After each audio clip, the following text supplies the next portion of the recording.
Good morning and welcome to the 34th meeting of 2025 of the Economy and Fair Work Committee. And this morning we will be continuing our evidence sessions on the Digital Assets Scotland Bill, and we have two panels this morning. The first of which comprises Professor William Buchanan and Peter Ferry, who are the Director and CEO respectively of the Scottish Centre of Excellence in Digital Trust and Digital Ledger Technology. And we also have Jamie Gray, Partner of Financial Services and Regulatory from Burness Paul, the solicitors firm. We also have, I should note, apologies from Sarah Boyack, Murdo Fraser and Stephen Kerr. We will just begin going straight into questions, if that's acceptable to the panel. And I would just like to really begin by asking this, in that this bill is a short bill. It essentially brings in digital assets into the scope of what is considered property in Scots law. I just really would like to ask the panel whether they feel that the bill adequately captures the definition and it will be useful and usable given the current scope of use and potential future uses of digital assets. I don't know who would like to answer, but Professor Buchanan, you seem to be trying to catch my eye first. Yeah. Personally, the focus of the bill is to support economic development in Scotland. Personally, I think we need a more up-to-date usage of terminology. As a technologist, I don't recognise many of the key elements that we would have in building what would be called a tokenised economy overall. I think it's important that we understand what it is that we're actually dealing with here. And typically, we're dealing with what's called a cryptographic token, which is digitally signed with a private key of an entity, and then that is matched to either a digital or a physical asset. I appreciate the bill says it's a digital asset, but increasingly we're matching these tokens to physical assets. In the future, we may own a token that would define the ownership of a car or of a house. The first section has a definition of a digital asset that I don't recognise at all. It then defines that we're dealing with an immutable ledger. That is a very vague term. Immutable means that you can't actually change something, and that's a key operative word in here. But we have many different types of immutable ledgers. We can have a distributed immutable ledger, which can be trusted, and we can also have a centralised immutable ledger. A centralised ledger has very little trust overall because someone controls that ledger and can actually define all of the transactions on it. So I think although there is associated material, I don't think the bill itself really defines carefully the actual usage of an immutable ledger. We also have what are called permissionless and permissioned ledgers, which the bill doesn't really outline in any way. A permissionless ledger is something that comes to a consensus on a transaction, and that consensus is an agreement of many entities across a distributed system. On the other hand, we have what's called a permissioned ledger, which is controlled by someone. So if that someone doesn't want a transaction to happen, they have the rights to be able to stop or change that transaction in some way. So I don't think we're clear exactly on the language that would be used. In many blockchain acts across the world, such as in Liechtenstein and the USA, it is very clear that we're dealing with what's called a blockchain act. In this case, we're trying to match our legal system onto something that looks like a blockchain act. And I think we've missed an opportunity as a nation to define clearly what we actually mean by a blockchain act. When it comes to Rivalus, it says the system maintains an immutable record transaction for the thing. The thing is never really defined properly. I see a digital asset as something that's available in a digital form, But obviously, we have other types of digital assets. And in this case, what it is there is some cryptographic linkage to an asset, to the ownership. Never in the bill does it say that that definitive proof that I own something is through the cryptographic private key. And the worry is that I could give my private key to someone else, a custodian, and they will now have full ownership of that key, and they can then transact overall. So some of the wording has been really distilled down where it's very difficult for businesses to actually interpret it in terms of them doing business around digital assets. And as a comment, sorry, yep, go ahead. Sorry, no, yeah. The convener. Please carry on. Okay. So then it, for Rivalus, it says if a person transacts in relation to the thing in a certain way, e.g. transfer or spending it, the person loses the ability to transact in relation to the thing in that way.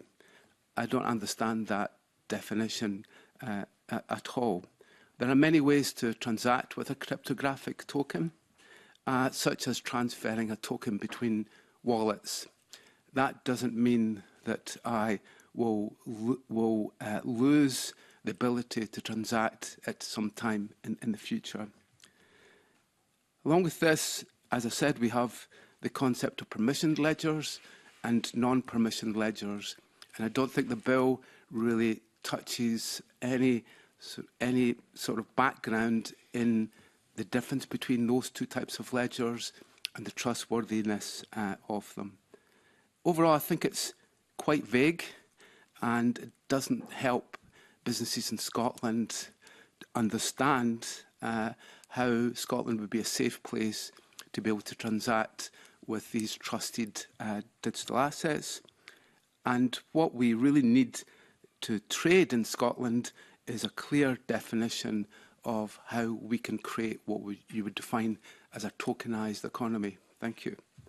Can I just clarify? You just mentioned there briefly there's a difference between permissioned and non-permissioned ledgers. Is that the same thing as the point around the consensus? Yep. So a permissionless ledger is a cryptocurrency such as Bitcoin and Ethereum. With this, no one controls that ledger, and I can create a wallet now and transact. A permissioned ledger is I can, as a bank, centralised control, have control of that, and I can define if you're going to be part of it, but I can really define whether your transaction is valid or not. I could reject it if I wanted. So if I was sort of just to play devil's advocate for a moment, I assume the points that will be made in contrast is that this bill might not capture and describe in detail precisely the nature of every type of digital asset, but it is trying to capture some of the fundamentals and at the very least have them defined in law just in terms of ownership and an account of that and legal consideration, even if some of the underlying mechanics are not captured. So, for example, and I'm very mindful that we have a lawyer in the panel who and feel free to correct me, is that possession is not necessarily the same thing as ownership, and some of these things are maybe analogous to that, and that really this is about saying that there are digital things, that they are discrete and that they can have ownership, even if the bill doesn't capture the precise detail of all the mechanics. I mean, are there still flaws, or what are the issues if that was the argument that was put to you? I think the definition of ownership is something that would worry me in the way that it's been defined here. I would define ownership as the ownership of a private key. And the problem with that is that I could give my private key to a custodian to be able to transact on my behalf. And I think the way that it may read is that it's whether I can transact, whether I can dispose of it. And a custodian could dispose of the asset on my behalf. Mr. Gray, I wonder if I might just sort of bring you in. I mean, given you work for a law firm that is specialised in commercial law, I mean, would you agree with those points? I mean, does this bill do the work that it needs to in terms of capturing ownership, or is it missing elements as we've just heard? Well, I think that point specifically around ownership of the private key was something that Professor Fox addressed last week, which was that private keys aren't capable of being property themselves. So yes. that doesn't really, that's not a term I recognise in the context of private keys. I should just start by saying that although I'm a partner and expert in financial services law and regulation at Bernas Paul in Scotland, I'm actually an English qualified lawyer, so I'm probably better to defer to those who are coming in the second panel to discuss doctrinal Scots property law matters. I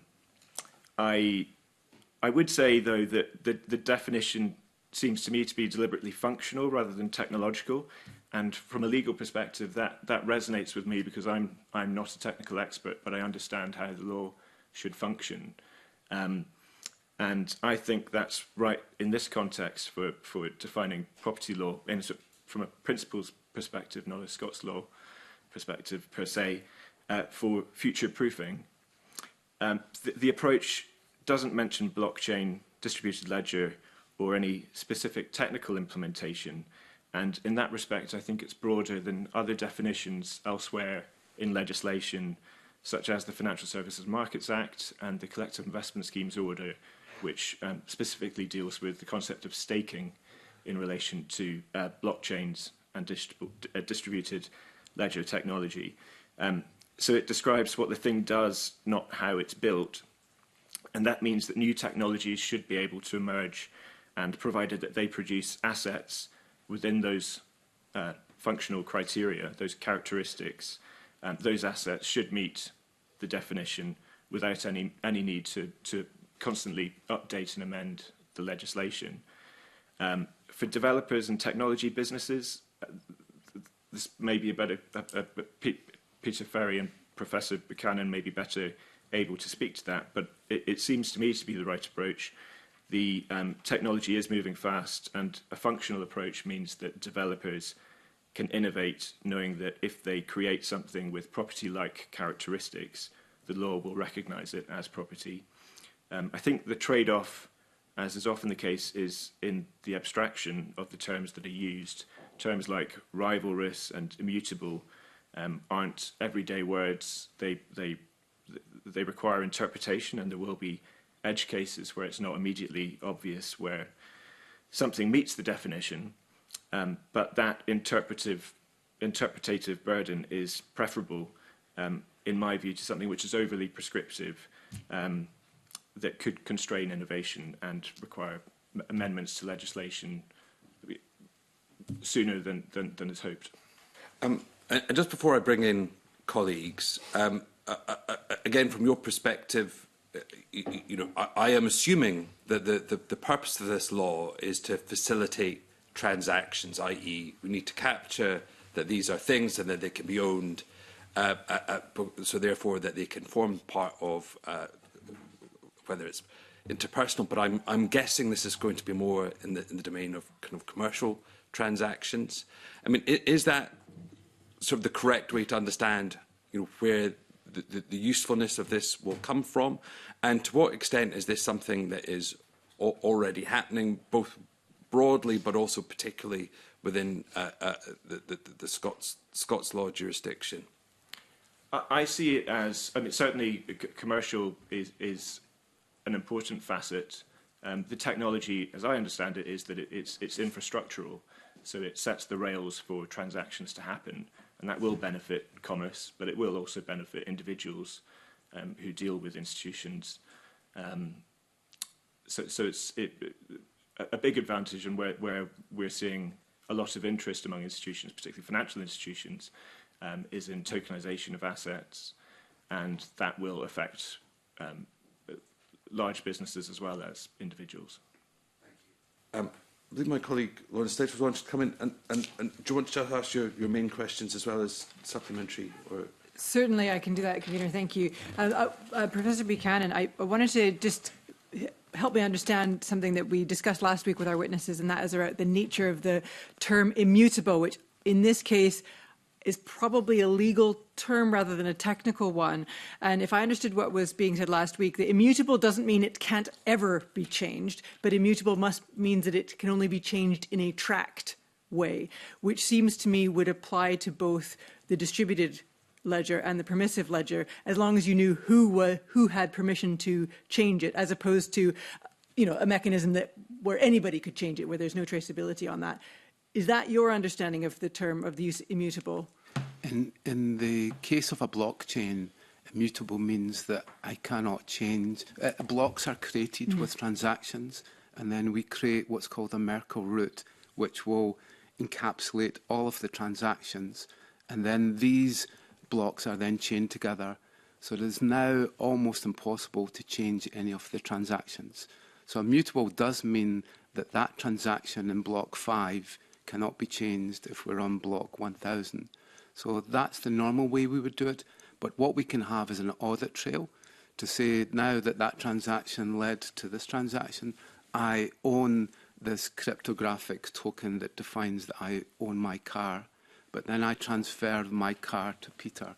And on another block, there is now an audit trail that actually defines, but I should not be able to change that immutable entry. And this is where the difference between a distributed ledger and a centralized ledger comes in. If I control the ledger, then I actually stop the transfer of my token to Peter, but tell him that it's actually happened.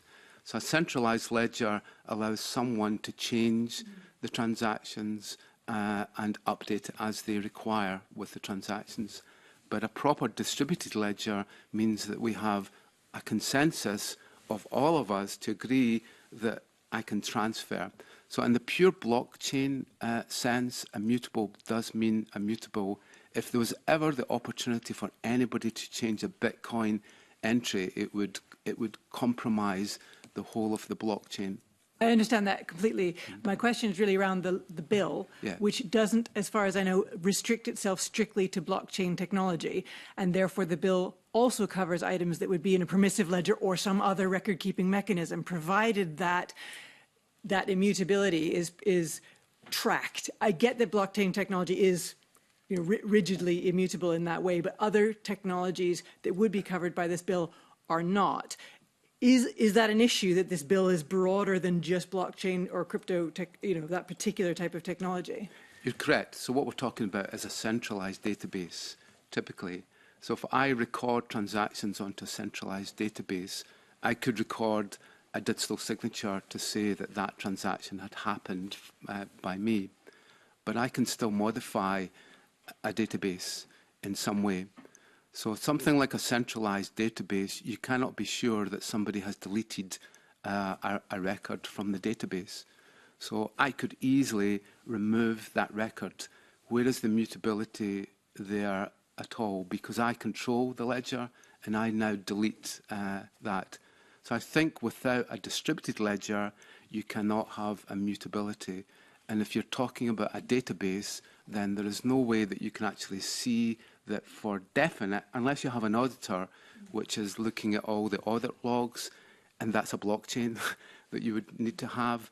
But there is some way to cryptographically prove that these were the transactions. One thing we can do is we can take a hash of all the transactions on a day and say, here is the hash value. And if someone changes something in the ledger, then you can tell that that's not correct. But you can't tell which one it was or how it's modified and so on. So immutability is different. Immutability should be that you cannot change the original record. So I think what I'm hearing from you there is a description of how a particular digital asset technology operates. But this bill seeks to incorporate other types of digital asset technology that use a different type of accounting mechanism. It isn't that distributed, one that's automated. It might be a permission system. It might be something else. Are you suggesting that this bill should restrict itself to only those distributive systems and not cover other types of digital assets? Because I think the intention of the bill is to include a more broader type of asset class, whether or not you consider those asset classes to be secure or to have secure audit trails and so on. The question is whether the law should recognize those as digital assets in the first place.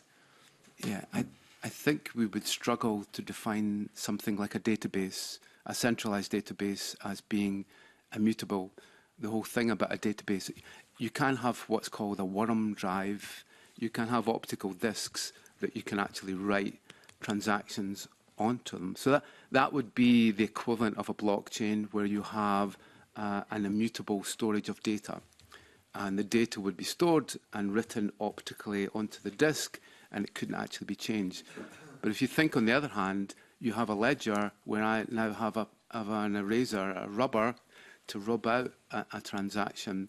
So although we have a paper copy, then it's possible for me as the owner to be able to delete any or change any of the transactions. I can insert transactions there.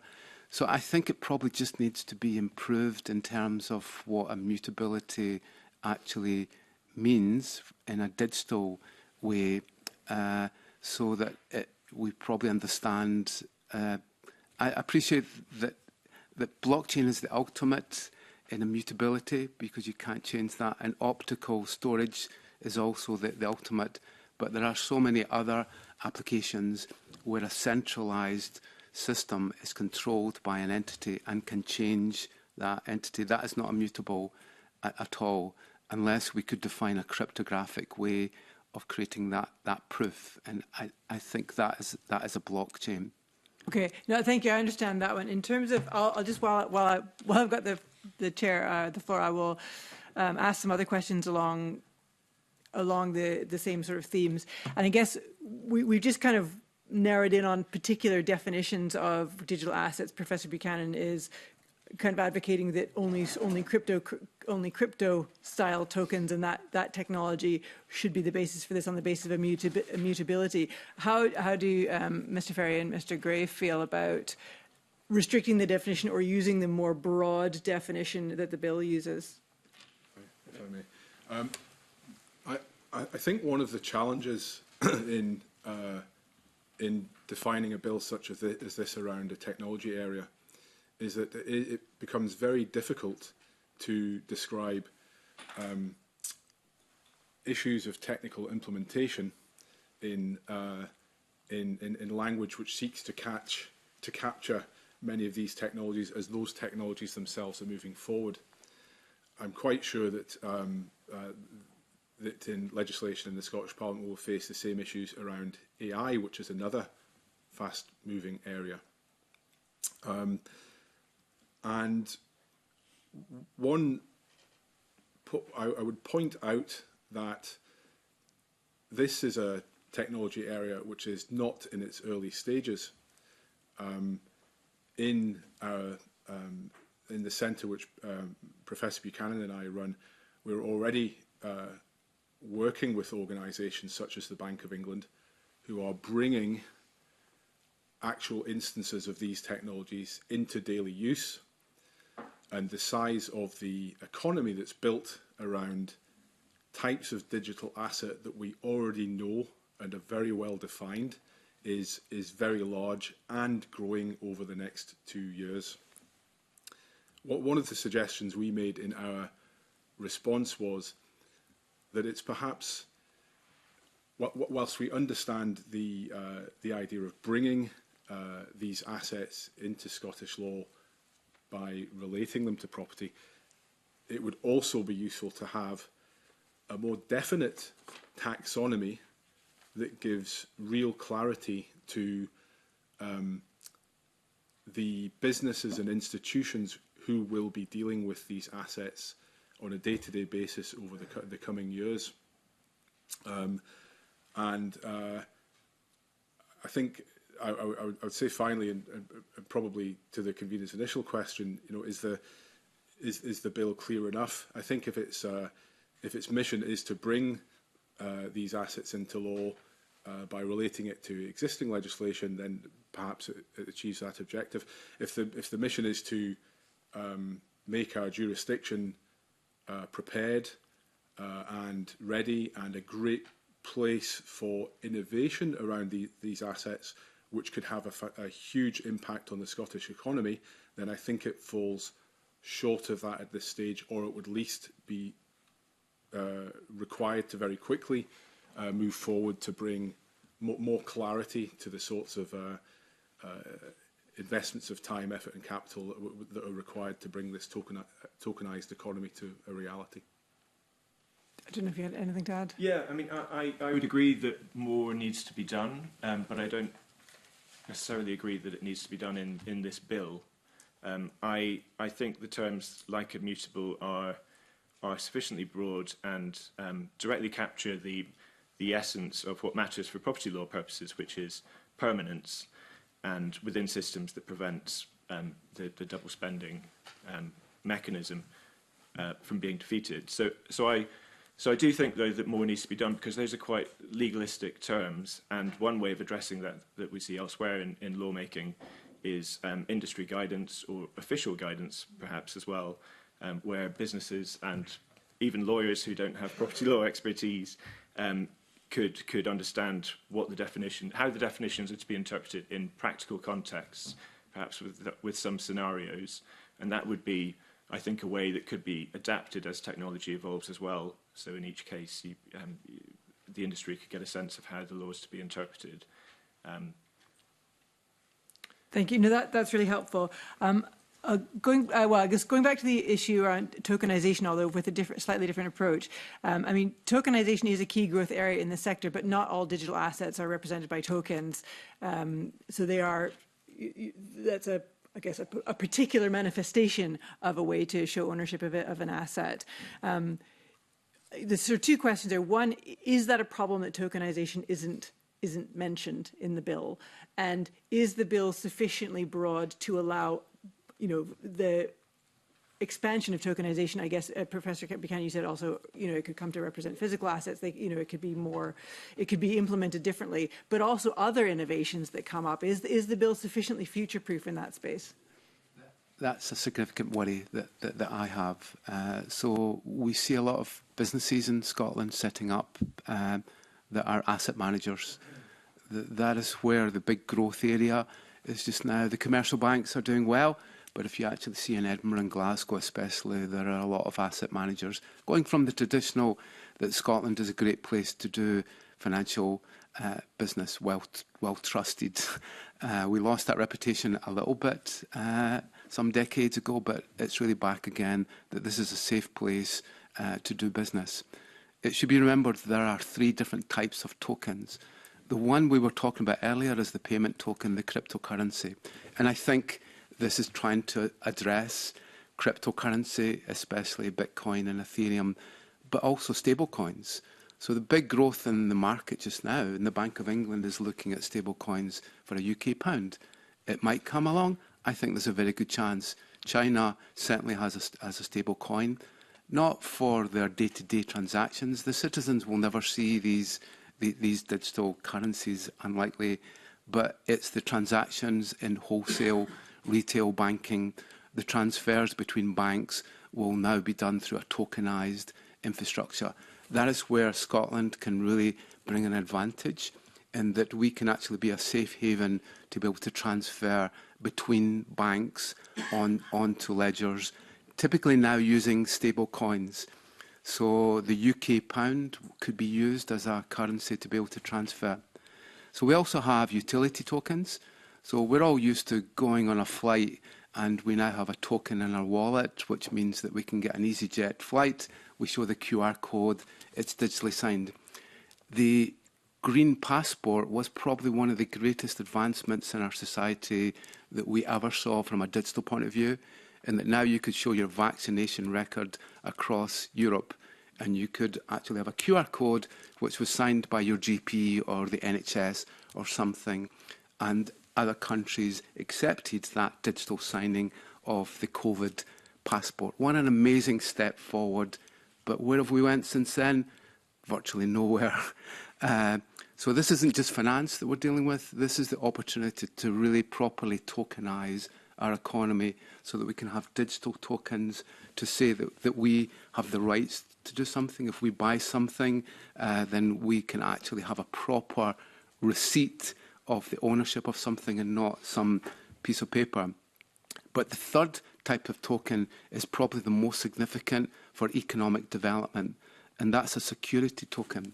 And a security token is that if I have this cryptographic token, which is linked to a ledger in some way, and you trust that ledger, then I now own that asset. So how do I own my car? Because someone in the DVLC on a database has added my name onto it. That's a non-immutable ledger, by the way. Who owns the car when I sign a bit of paper and hand the car over to Peter while it's in the post? That's an old-fashioned system that's paper-based.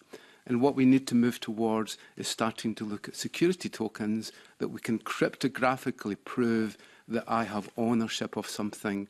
And that's a good thing because I have now the rights to be able to transfer it without having a third party acting on my behalf of transferring the car. I need the DVLC, say, to enable that. So I think if Scotland really wants to expand the opportunities in a tokenised world, it's the security tokens market that we need to look towards. And certainly that's the big growth in the market just now.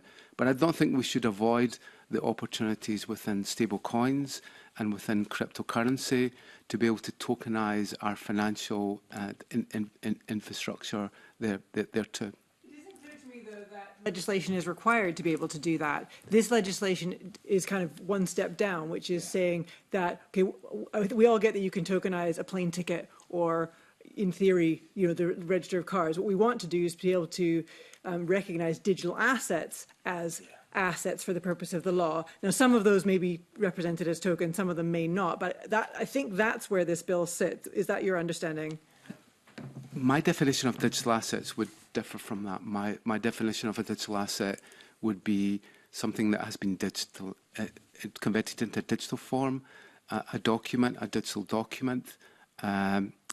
So I don't necessarily see the definition of digital assets linking to my ownership of a car necessarily.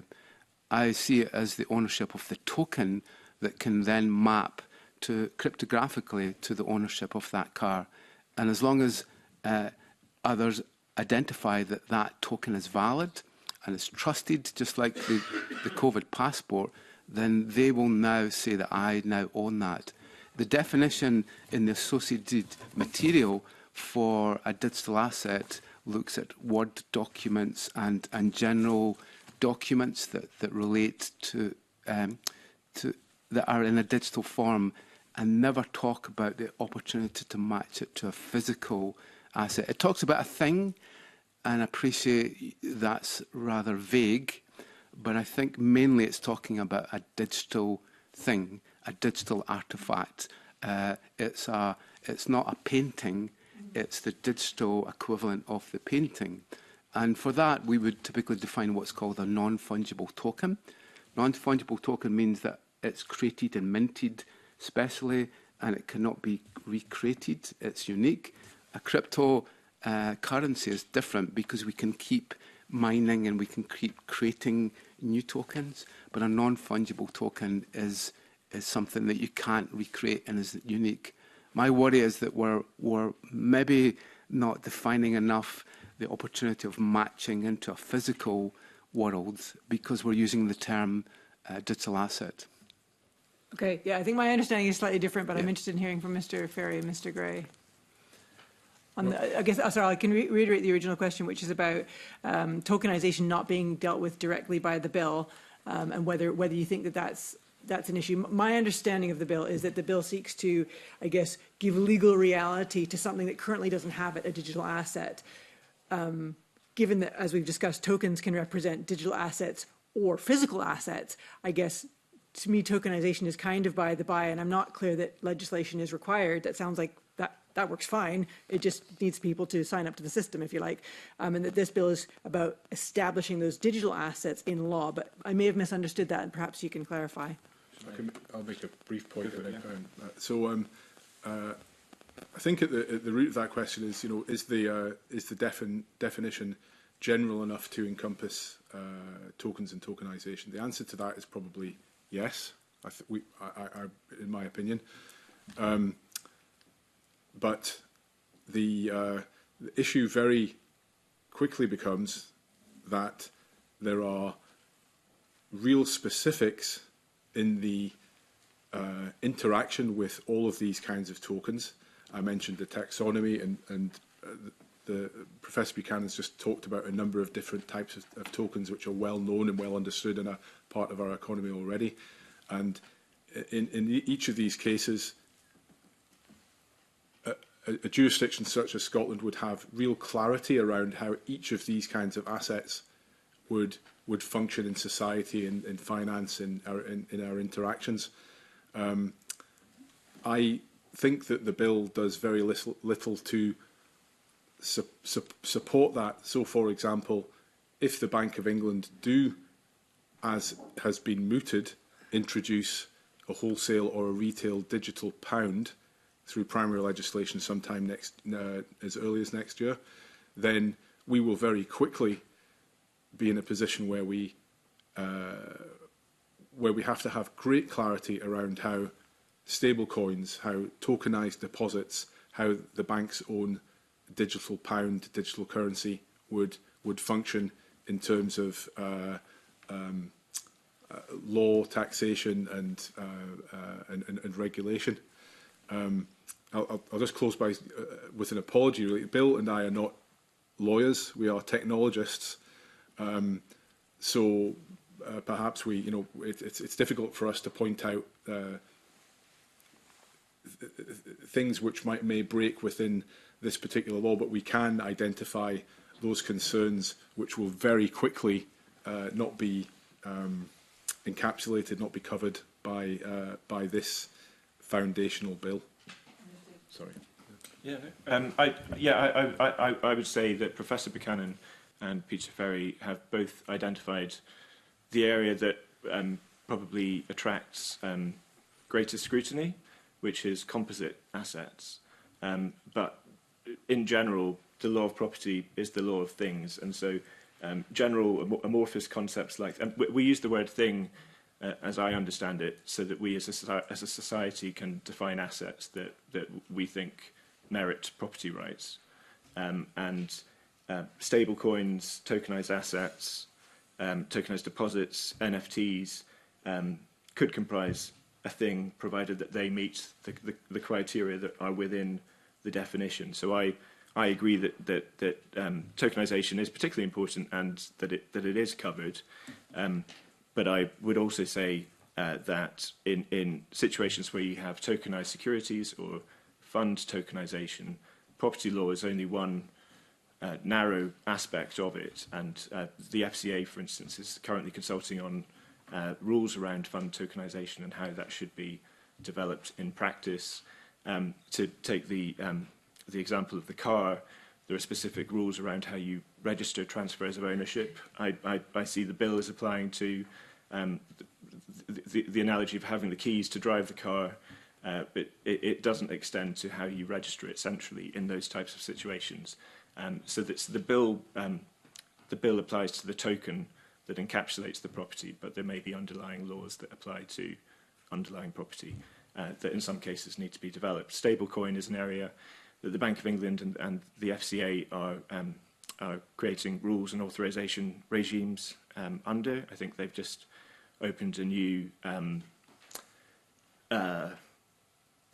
sandbox for GBP-denominated stablecoin issuers to participate in. So there's a real push to innovate and support innovation within the regulated sector. I don't see this bill as something which goes to that directly, but it is equally important because it sets the ground rules for institutions like custodians or banks to understand how property law interacts with the way they hold the assets. So it could be trust law, or it could be bailment. There are different aspects that flow from the core criterion, which is it a thing which is capable of attracting property rights? Yeah, that's how I've understood it. Thank you very much. Thank you, Convener. I'd like to bring in the Deputy Convener, Michelle Thompson. Good morning. I'm really enjoying this conversation. Before I get on to my main questions, just indulge me in something. I'm listening carefully to the conversation, and I can understand why the route has been chosen as it is, because lawyers understand the law and the roots go back to Roman law and so on, and we're trying to bolt on the technologists here. But can I just have some brief reflections in terms of the risks that you see around generative AI? And you made me think of that, Professor Buchanan, when we had this discussion earlier about immutability, because I think we're clear about where someone changes something in the ledger, but what about where something changes something in the ledger? And we all understand we can't possibly begin to bolt in something in this legislation. It's got a purpose and it's probably a good starting place, but the exponential speed of AI means that quite quickly we're going to be butting against these situations. And I just appreciate indulging me in some reflections, Professor Buchanan, because I think what we're exploring here is, have we got the level right? And that's really what I'm asking. Yeah, so the future is towards what's called agentic AI. Mm-hmm. So agentic AI is very much that I now have a whole bunch of agents that will now have my password, my private key for my Bitcoin. They will be able to create actions that will allow them to go and book a flight, arrange meetings for me, define agendas, write up the minutes, and submit all of my tax returns to the HMRC, which is quite scary when you think about it. And the opportunities for things to go wrong there are massive. So I think the main point here is to come back to the custodian. So the custodian is either someone that you trust to hold your private key, or it's an AI agent. If something goes wrong and the AI agent will transact, maybe dispose of a digital asset, then who is actually liable? I appreciate this bill would struggle to cover that, but there are a whole lot of cybersecurity issues that really need to be looked at in terms of where your private key is actually held. And most of us would not know where our private keys are. I know it's on my iPhone in a secure enclave, but if I was to lose my iPhone, then what is the protection that there is? Luckily, Apple have very good protections. They have biometrics and access control. But in many other cases, someone would not know where their Bitcoin private key is actually held. And if you want to hold it on a public website in some way, you're exposed to someone hacking that website. If I store it onto a USB stick and I forget the password for access to the private key, I will not be able to get that private key back again. So I think as a nation, we need to understand that there are a whole lot of cybersecurity risks that we need to understand, and we need to build the regulations to make sure that the businesses that are set up, the service providers, so this economy brings a whole lot of service providers with it who are handling the tokens in many different ways. And in countries like Switzerland and Liechtenstein, those are well defined, but they're also well regulated industries overall. And I think through the FCA and so on, we really need to, as a nation, try and understand all the risks that there are for citizens. Because the history of Bitcoin has shown, and cryptocurrency, is there have been a lot of bad practices that have happened in the past. You could instantly lose all of your money with the slip of a private key. With Gen AI, then really it's an open Wild West just now. The companies who are developing agentic AI are just throwing the technology out and saying, use Copilot, use whatever, it works, it's great, but you're throwing all your private data to some centralized server in the US, and there are many examples of where that can go wrong. So before we really need to look at this in terms of how we can build some legal infrastructure, some trusted infrastructure for these agents to work, especially when they're dealing with a tokenized economy. So I agree with you, the worry is massive. I don't know how you would codify that into law, but I think citizens need to understand what they're letting themselves in for if they allow their financial transactions to be made through agentic AI. Well, thanks for that, and I don't want to indulge myself too much and go too much off topic. But from your perspective, Jamie, the trick is going to be to have the best legal brains, of which we had Lord Hodge last week. You don't get better than that. Aligned with the best technological brains, because my example of using immutability is that is so utterly fundamental to the framework that we're trying to develop that goes back to first principles around law. It's, are we doing enough to get that right, that framing of it, and gelling the best brains of legal and tech?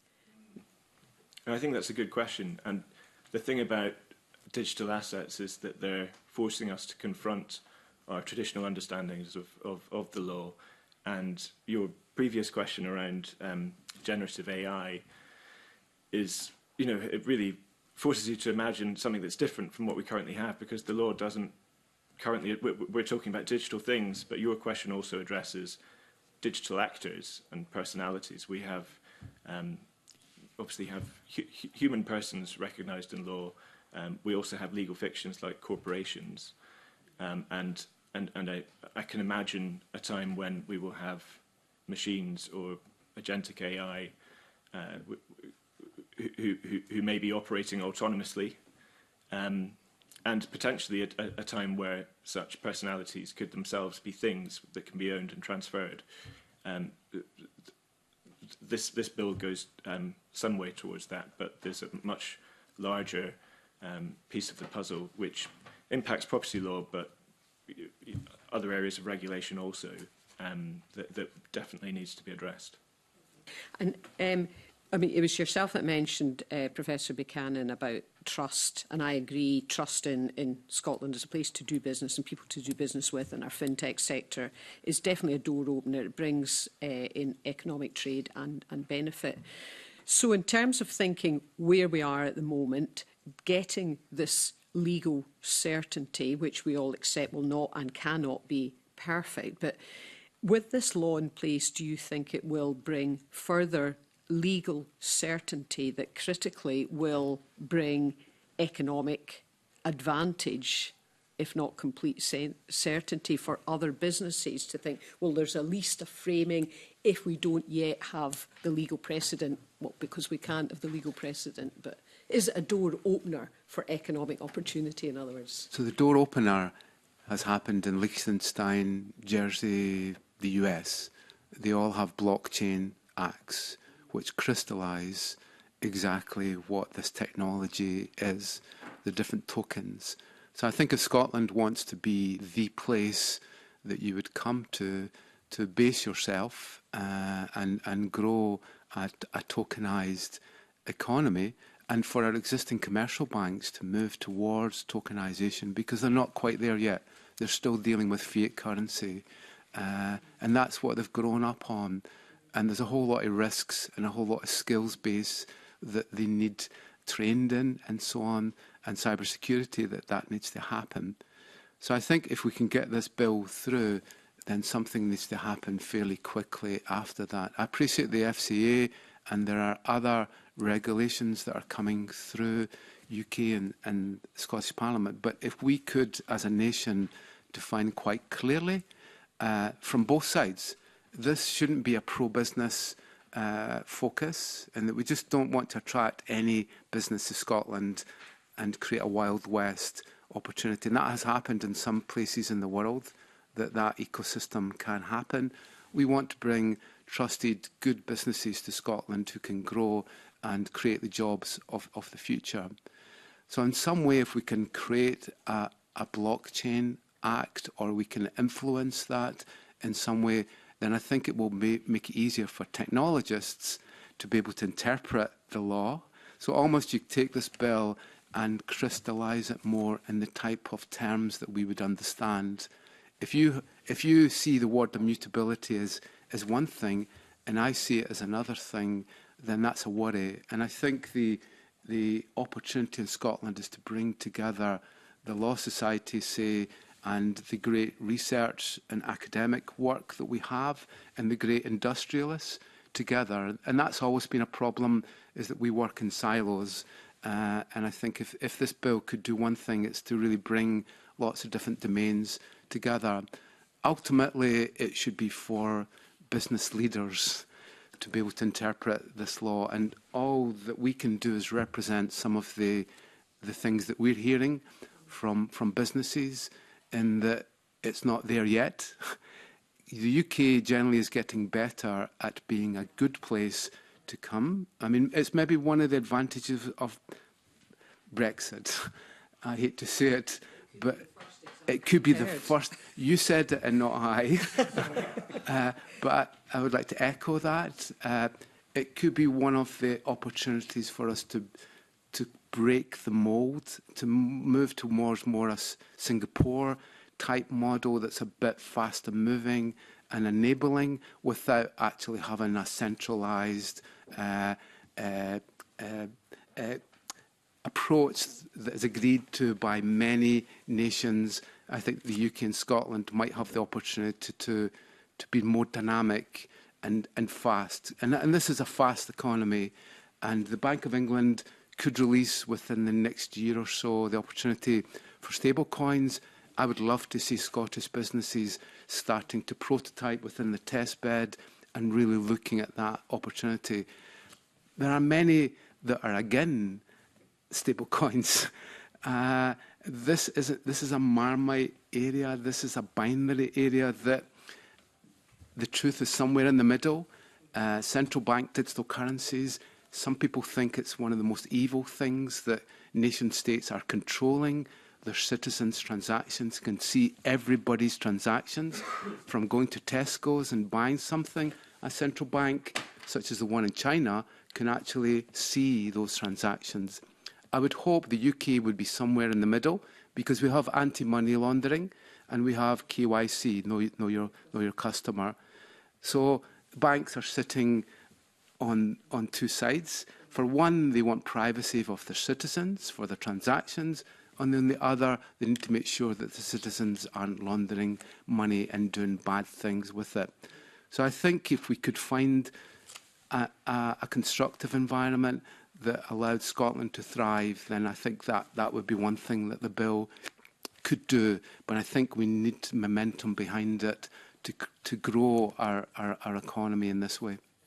And you may well want to come in, Peter, as well, but I'll just bring Jamie first, because reflecting it then from a legal perspective, part of your role absolutely is always about being cognizant of risk and, speaking to your clients about that. So on balance, all things considered, and there's a lot of things we've considered thus far, do you think that this bill, simple though it is, and we understand why, will enhance economic opportunity? In other words, would you be saying, when you're walking through your risk assessment with your clients, will you have an increased kind of confidence that the law is protecting clients?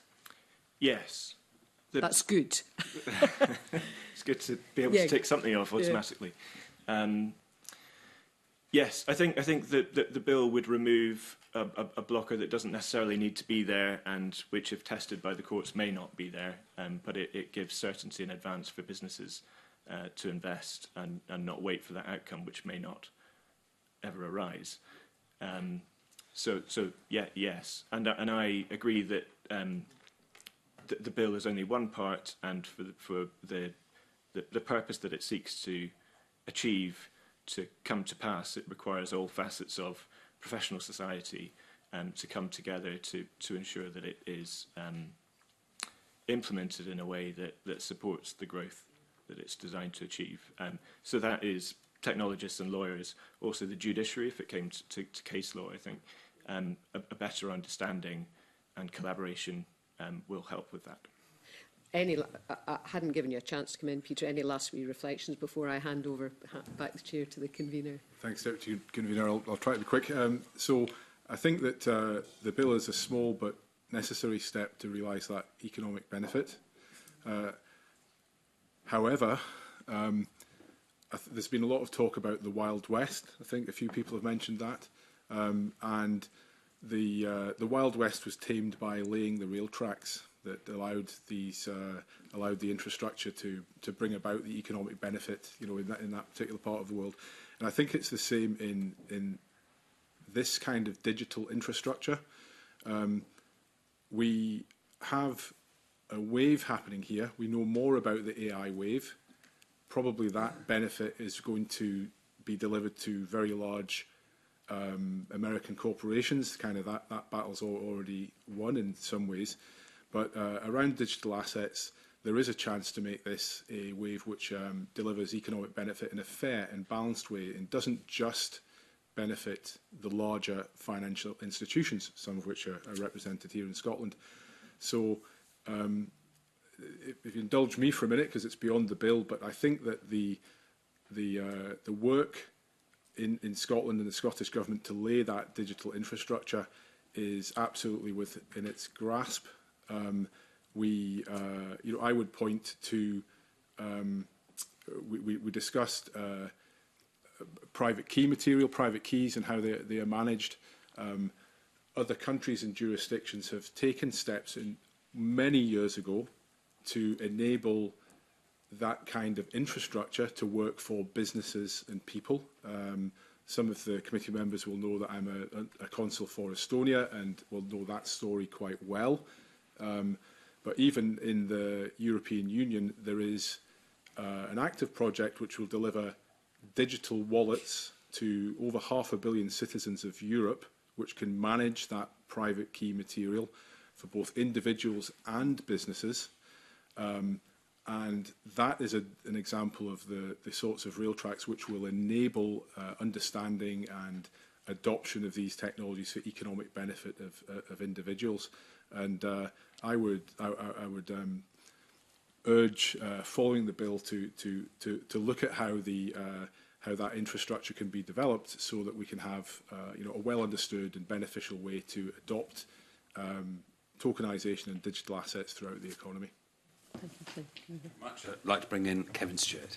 Thank you, Convener, and probably my line of questioning has changed as I've listened to conversations this morning, and many of the things which I was going to ask have already been covered off.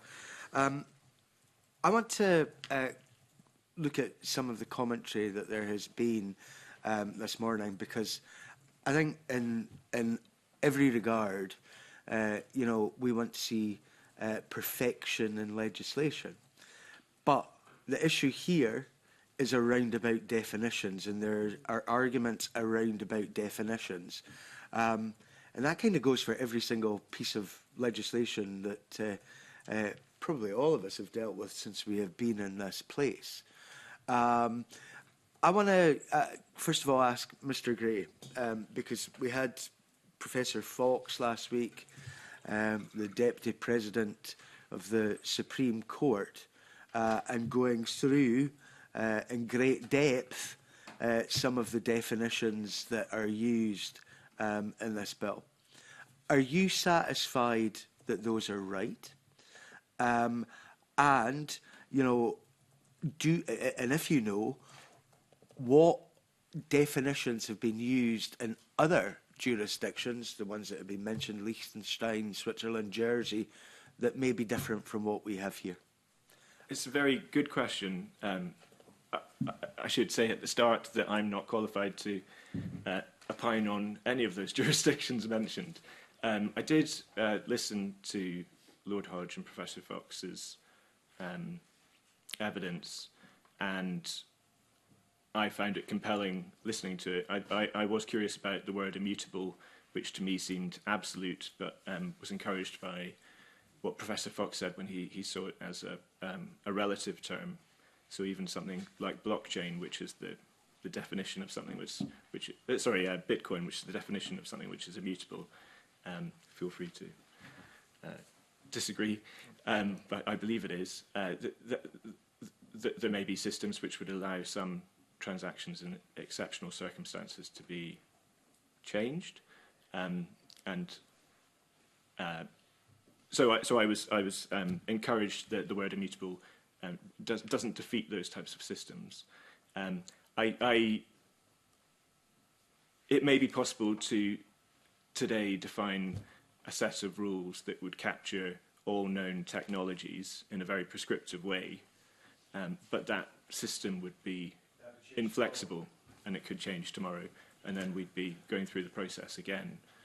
So I agree with the broad functional approach which is being taken. I don't know about the, it's not just that I'm not qualified, I don't know about the other definitions used in other jurisdictions. I know that in other areas of law in the UK there are definitions used which refer to specific aspects of technology like cryptography, but that they tend to be specific to the purpose that they're trying to capture.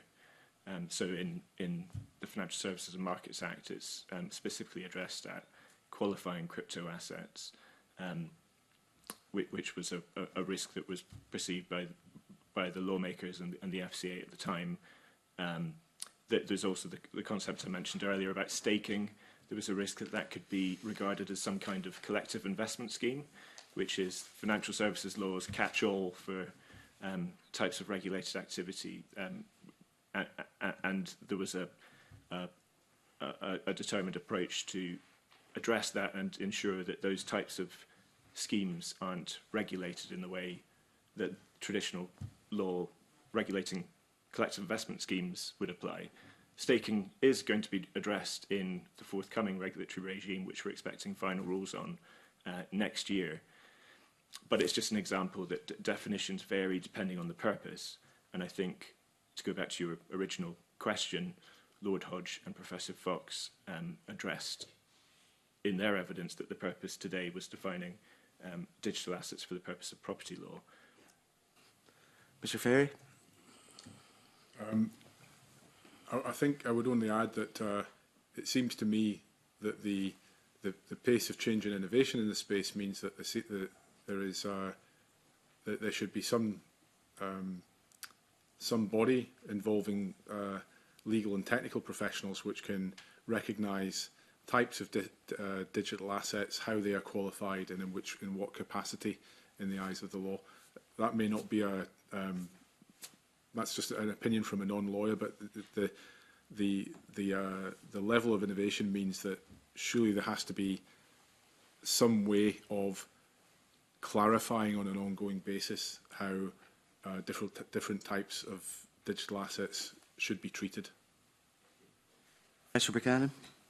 So I think if you read the laws that have been created from Liechtenstein in the US, they are very much written to include the technology in some sort of way. And I appreciate there is differences in the term immutability, but I think in those jurisdictions it's very clearly defined the transaction that's actually involved, and fundamentally the private key is the core of the rights to be able to transact.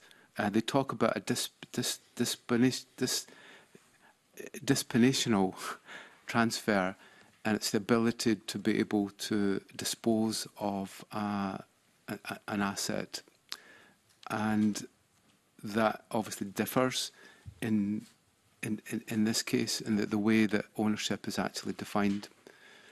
So I appreciate that we're integrating with existing Scots law, and that I think from a technologist point of view, reading the bill, they would struggle to see something that matched the blockchain acts that you would get in Liechtenstein. I think Liechtenstein intentionally were the first country in the world, or one of the first, to define the Act because they wanted to attract companies to come and be based there. I think all of that makes sense. I think we all have struggled a little bit with this bill at points. That would be fair to say. Some of the evidence last week was quite enlightening. I think the other aspect of this, and forgive me, Convener, but I'm going to mention it anyway, the bill team have sat through these evidence sessions as well throughout, which I think is quite interesting and quite unusual.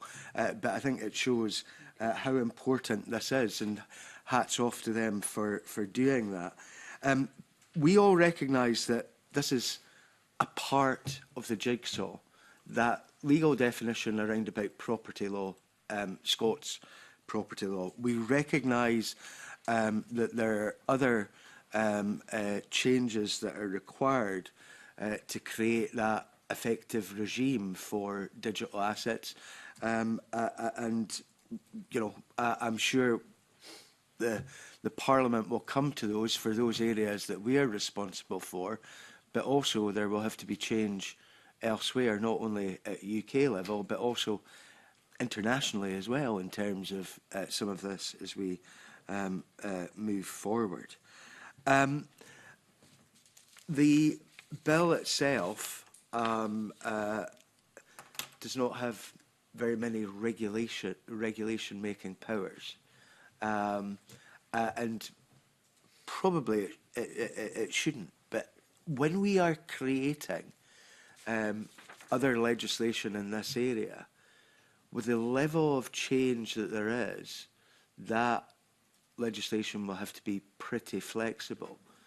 Do you have any idea if in other jurisdictions they have the capacity for regulation making rather than relying on changes to primary legislation, which often takes a very long time, in order that we can keep up the pace with some of these changes? Don't know who wants to come in there. If you look at Liechtenstein, they were very clear about what the regulation should be for businesses that will base themselves there. There needs to be an organisational structure, so it's important that businesses actually define what the management and controls are. So I recognise there will be regulations imposed on businesses through the Liechtenstein legislation. That's not the point that I'm making, Professor Buchanan. The point that I'm making is that primary legislation in some of this may be too inflexible. So you have to create a framework so that you can adapt the legislation through regulation powers, through secondary legislation, if you like, on a regular basis. Is that happened elsewhere? Do we know? And, sorry, go ahead. Do you know? I can't speak to any specific example, but often the approach taken in other jurisdictions is to build in a monitoring and review process. So after a set period of time, say 3 to 5 years, a report would be presented on key areas that are being monitored, and then a decision would be taken then as to whether to go through a lawmaking process again. I appreciate that's different from whether there should be regulation powers built in so that statutory instruments could be used to amend the primary legislation. I agree with your instincts, for what it's worth, that it's better to be cautious on that, particularly in cases involving property. Regulations do have an important role to play in other areas of law, like financial services regulation, where it's important to be fleet of foot, but the property is a core characteristic of property is its permanence, and it's important not to undermine that. Anyone else want to come in? Mr. Ferry? A brief point. I think as a business seeking to develop in this area, then regulation means clarity, and clarity means is attractive to a business looking for a place to house and develop its ideas and its business. so well, I can't comment on particular other jurisdictions and how they've actually implemented that, brought that regulation to bear, but certainly within the UK now, we've been working with organisations like the Financial Conduct Authority and the Bank of England, and particularly with the FCA, they are actively developing some of those regulations through their digital asset sandbox, which is a relatively new thing. They actually also just went to tender for a blockchain-based sovereign debt instrument, the DIGIT. Meanwhile, in the United States, there was a kind of, very big change with the Genius Act, which effectively put everything that was required in place to allow American companies to innovate around stablecoins and make the US dollar the unit of the idea being that they would encourage innovation and economic development in the US by making US dollar denominated stablecoins the unit which most which would be dominant in future payment rails. So I think, in answer to your question, I think it's that regulation, however it's brought to bear, should be brought to bear rapidly at a UK and or a Scottish level to allow that full economic development to be realised. I suppose it goes back to the earlier point in that we want to make the UK and Scotland a great place to do business in this area. So we're obviously enabled through the FCA and UK government enactments, but I think any opportunity that we can actually define that Scotland would be different in some sort of way would be an advantage to our economic development. So I think anything we can do to influence the UK government in its policies is a good thing for Scottish businesses. But anything we can do on our own, and you hear it all the time when we speak to the businesses that we're involved with, they are reading all of these FCA regulations that are coming out, and they're looking for positive signs. And the one positive sign is that the UK is now seen as a positive place. Obviously, we're not on the same level as London, but I think if we can make sure that our cities can compete with London within these new economic areas, then I think it's to our advantage. I'd like to do it all on our own, but that's for another day. Thank you very much, Convener. Thank you, panel. Thank you very much. I'd like to bring in Willie Coffey. Thanks very much, Convener. Good morning, everyone. As a former software engineer, computer scientist, I'm still struggling to get through some of this, and I don't mind admitting that to you. I loved the earlier quote about this possibly being the first benefit of Brexit. I don't remember in the manifesto at the time Andy Rushin putting to print to say we're moving towards a... It was said. Someone else. I can just see the Brexiteers coming forward now saying that the move to a blockchain tokenised economy was always part of our intention. So I can just see it arrive any time soon. But I was kind of hoping to ask you a wee bit more about jurisdiction issues that Kevin had introduced there. And if this bill becomes law, where's Scotland placed in comparison with other jurisdictions about issues that might arise from the implementation of the bill? And I'm thinking more about remedy and redress and fraud and issues like that. Like, where do we stand if a person has an asset, a token or otherwise, and the language is quite difficult to describe this stuff, if that person feels that they have been robbed, their asset's been stolen, transferred without their will and so on. How will this bill help that? And is Scotland in a position to do anything about that? Professor Buchanan, could you start? I think we're well behind. Right. These blockchain acts that have been created actually will define what the penalties will be if someone is defrauded. Make sure that companies have enough funds to pay back, just like a bank has to pay back all of their PEs. I know it doesn't happen quite these days, but they will be regulated to make sure that they have enough funds in their account to make sure that everybody who wants their money back will get it. So, and I think in many jurisdictions that has has become concrete definitions that a company will need to have at least £65,000 in escrow to be able to pay someone back on fraud. So I think the regulations in these jurisdictions, and obviously a country like Liechtenstein has its reputation in Jersey to look after. So they've made sure that everything is fine. They're a small country and it wouldn't take much to bring them down. So they have certainly set up things that are concrete in law that would regulate the companies. So that company just can't come along and set itself up. It's got to show the controls that it has. So this is a complex area that a company now has to manage the cryptographic keys of thousands, if not millions, of clients.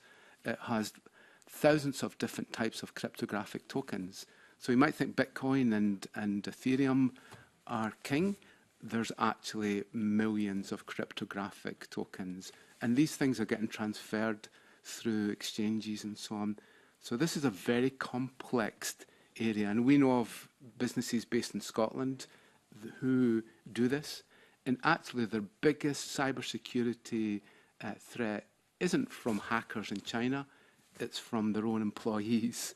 It's insider threat. And you can imagine if you're dealing with trillions of dollars of assets in a tokenized way, it could take almost an instant to be able to hack funds from someone. You take a cryptographic wallet and you just transfer, and who's looking after that? So I think from a jobs point of view, this is a great area for us to develop into, because you're not just getting finance people, you're getting a whole lot of cybersecurity people and development people and AI people involved. These are not necessarily financial institutions now, they are digital companies. So I think it's a complex area, and I'd love to see that Scotland would start to define some of the regulations to make sure that citizens are protected. If something does go wrong, then there is some way to be able to trace that. And just like if my bank goes bust, I can't remember, £70,000, and my wife also gets that too if we have a joint account. We know that if we're defrauded from our bank account, that works. Scotland needs to be on the same level when it comes to cryptographic tokens. If these tokens are hacked, there must be some remedy there to stop companies coming in and having poor practices. This is an expensive business because you can't just run your whole organisation without the complex infrastructure that's required. And this is an international 24/7 market. So these companies don't work 9 to 5, Monday to Friday, like the stock exchange necessarily. You can get hacked any time of the day.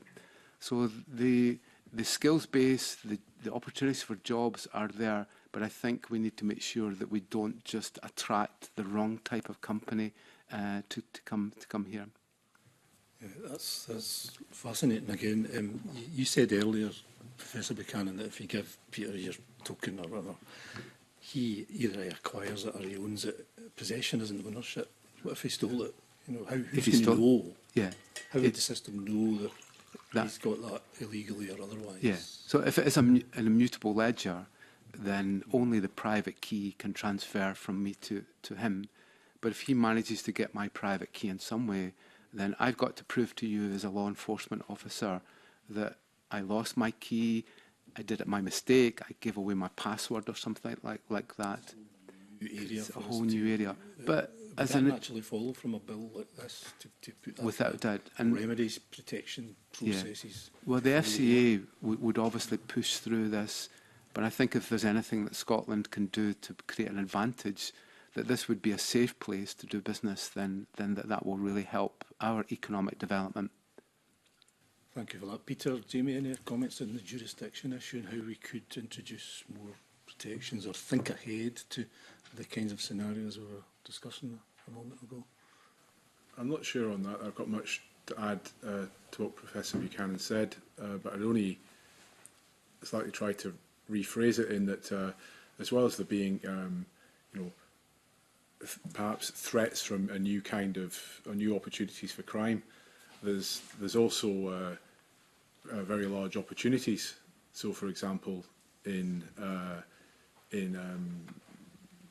one issue that Professor Buchanan and I are looking at is that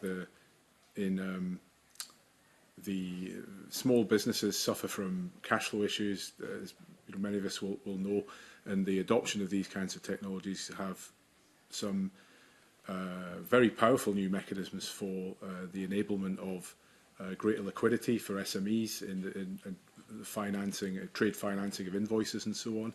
So I think it's important to identify the opportunities as well as the threats in legislation. Trust has to be a key. Public trust has to be key and central to this. Yeah. Did Liechtenstein basically overcome and achieve that? Yeah. And what's the model that they use to get that trust in the system that Scotland could perhaps follow? And they published a Blockchain Act, and they were the first to do that, closely followed by Jersey. The US has just published their Blockchain Act, and it crystallises exactly how businesses will trade in the country, how citizens will be protected. Because with regulations, a bank probably maybe wouldn't employ a cybersecurity team 24/7, but through audit compliance, PCI DSS and so on, they're forced to do that. It's the carrot and the stick.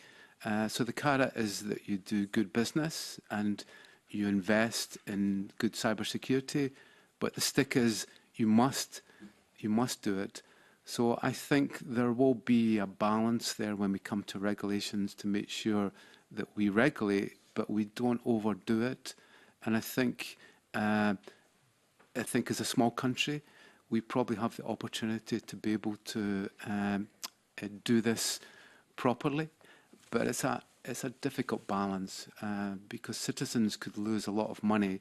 And the thing that this is a peer-to-peer transfer between me and you, there's no one else involved. There's not a bank intermediary that has a record that I transferred to you. So very much this is almost the ultimate in personal responsibilities. And if I muck up, it's my problem. I can't go crying to law enforcement to say, oh, I did it by mistake. I sent you lots of bitcoins, give me them back. That's just not going to happen. So I think it really turns our legal system upside down to a certain extent in that there's much more personal responsibility. But I come back to custodians again in that most of the transactions that citizens will make will be through a custodian. It will be through a JP Morgan, a Morgan Stanley, a BlackRock, a NatWest, and so on. So that's where at least there's a custodian that has some responsibility to make sure that things are correct. And I think in Scotland, if we can create an environment where custodians do their work well and are audited in some sort of way, then it will attract businesses and it will attract people to tokenise their assets much more. We should always see that cryptocurrency is not something that people should necessarily put their wealth into. It's something that your wealth could disappear in an instance, and tomorrow it could be gone. So I think as an infrastructure, we need to understand this new world, and we need to advise people better overall about how they should balance their investments. Okay. My last query for you is... sorry, Jamie, please Your do. original point was on remedies. Yes. Yeah. And I think Lord Hodge spoke to what the legal outcome would be of the protecting the good faith purchaser last week. And it might be something that I'd encourage you to ask the next panel on what the Scots law specifics are.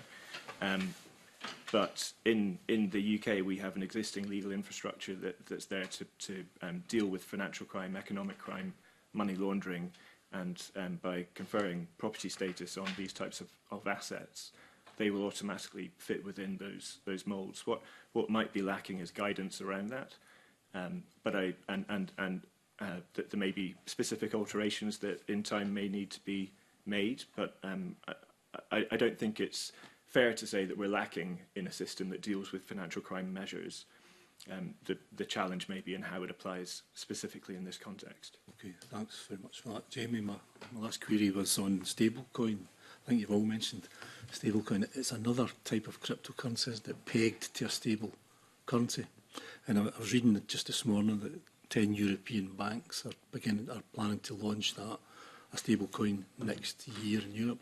Where are we in Scotland or in the UK compared to that initiative in Europe? Is advancing. So this is to do with central bank digital currencies. So rather than having a fiat currency that you print, and you know that the mighty dollar is printed and it could be inflationary. So that's the way that economies have generally balanced their economy. They can put more money into the economy and inflate it, take it away, and there'll be a recession overall. So the way that stable coins will work is that I can actually balance the supply and the demand. So when the supply is high, I can burn cryptographic tokens to make sure that I can then balance it.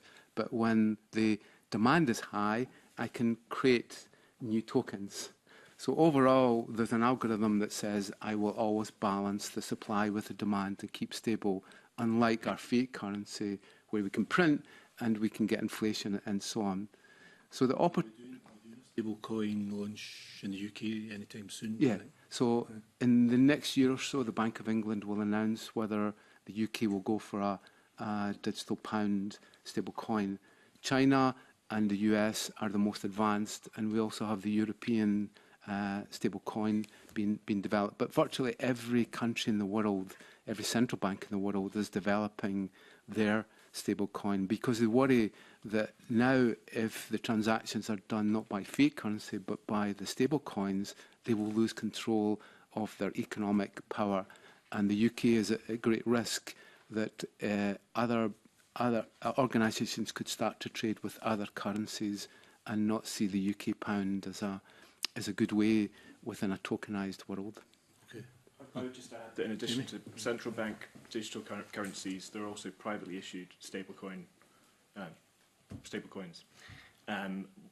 There's one aspiring stablecoin issuer who is based in Edinburgh, who I know of, and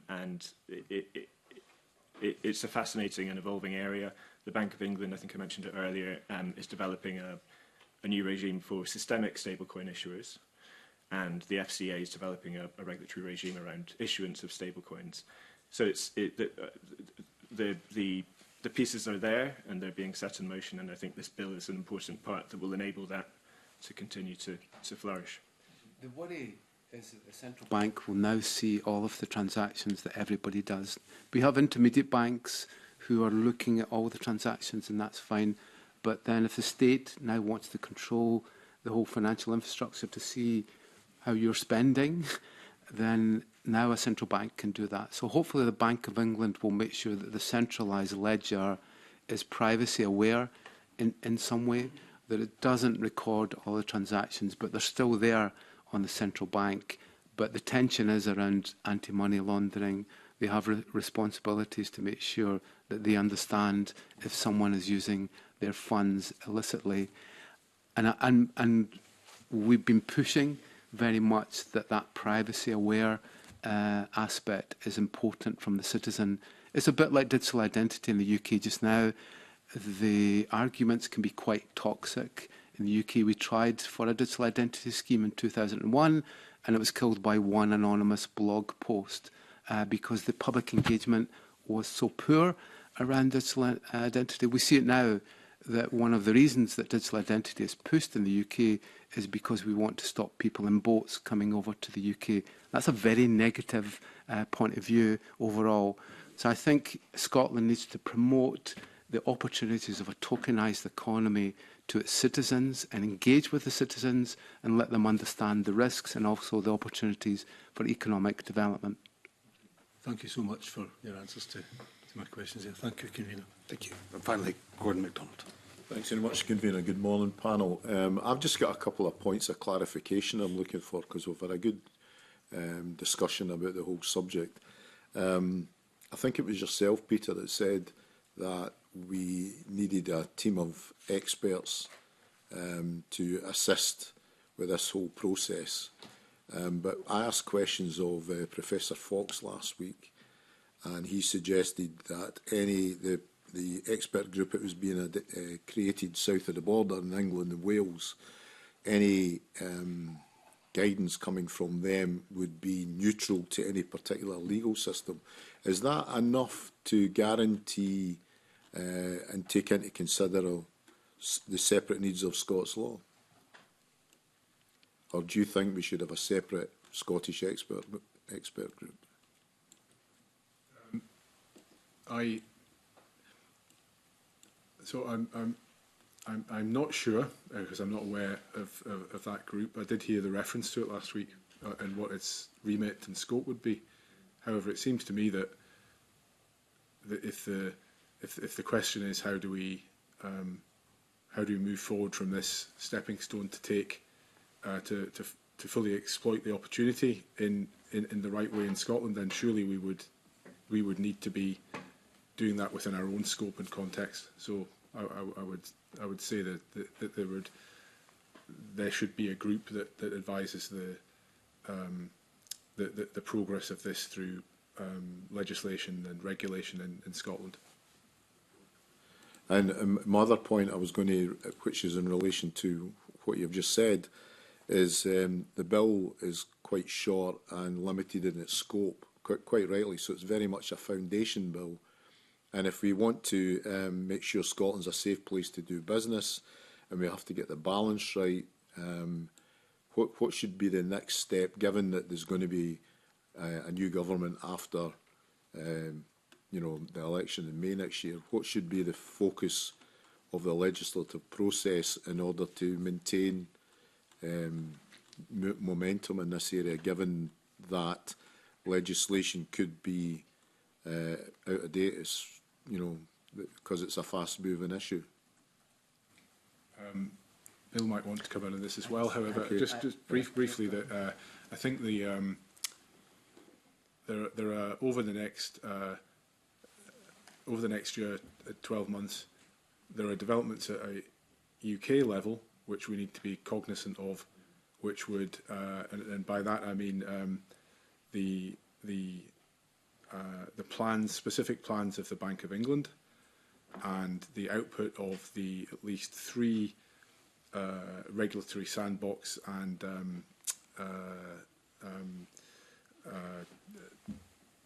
labs which have been put in place by the bank and the FCA, which we should understand and then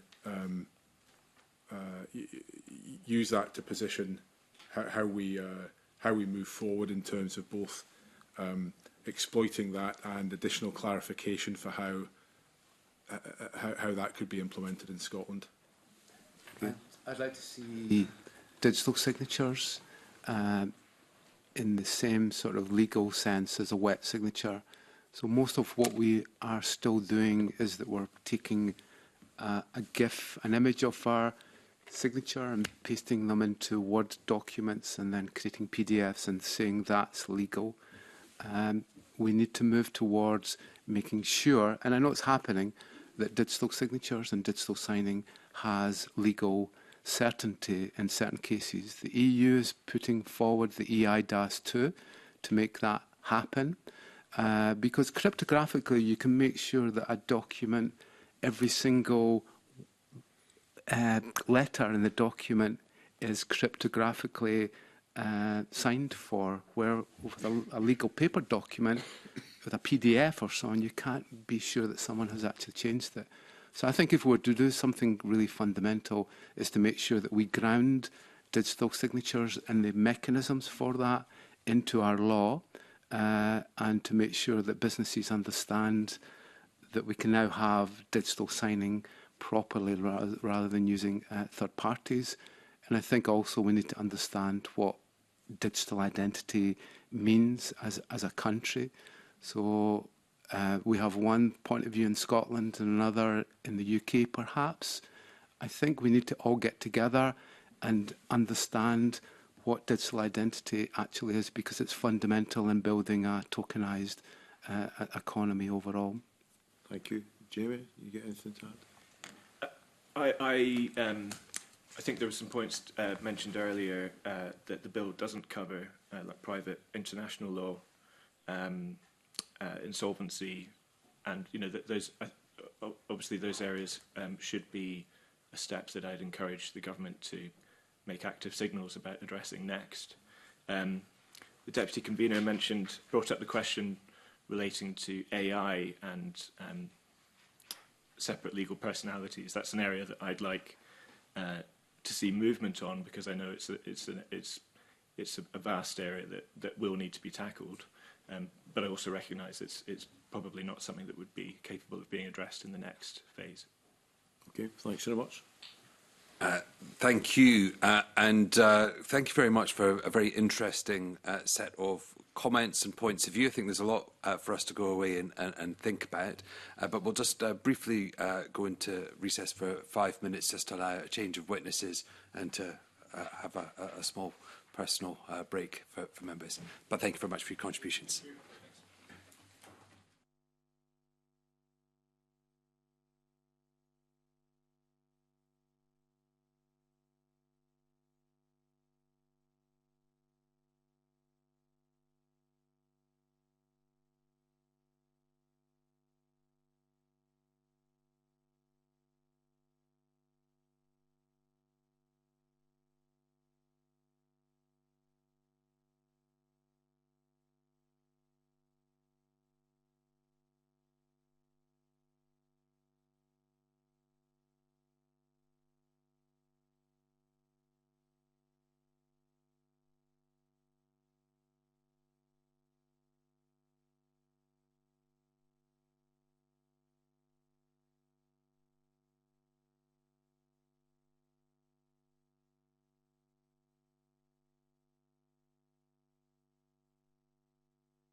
Welcome to our second panel for this morning, where we'll continue our scrutiny of the Digital Assets Scotland Bill. And I'm very pleased to welcome Dr. Alistair Macpherson, Senior Lecturer in Commercial Law at the Law Society of Scotland, Dr. Hamish Patrick, Partner and Head of Financial Sector for Shepherd and Wedderburn, Usman Tariq, KC, from the Faculty of Advocates, and Professor Birchu Yüksel Ripley, Personal Chair, University of Aberdeen School of Law. And I'd also note that Dr.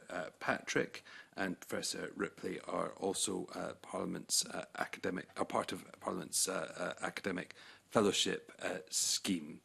And I wonder if I may just open up with questions. I don't know how much of the previous panel you were here to listen to, but essentially we alighted on whether or not the bill captures the full scope of what's required in order to capture digital assets and their transactions. I think the principal point being, while it clearly gives, it captures within the scope of the law digital assets, does it fully capture all forms of digital asset?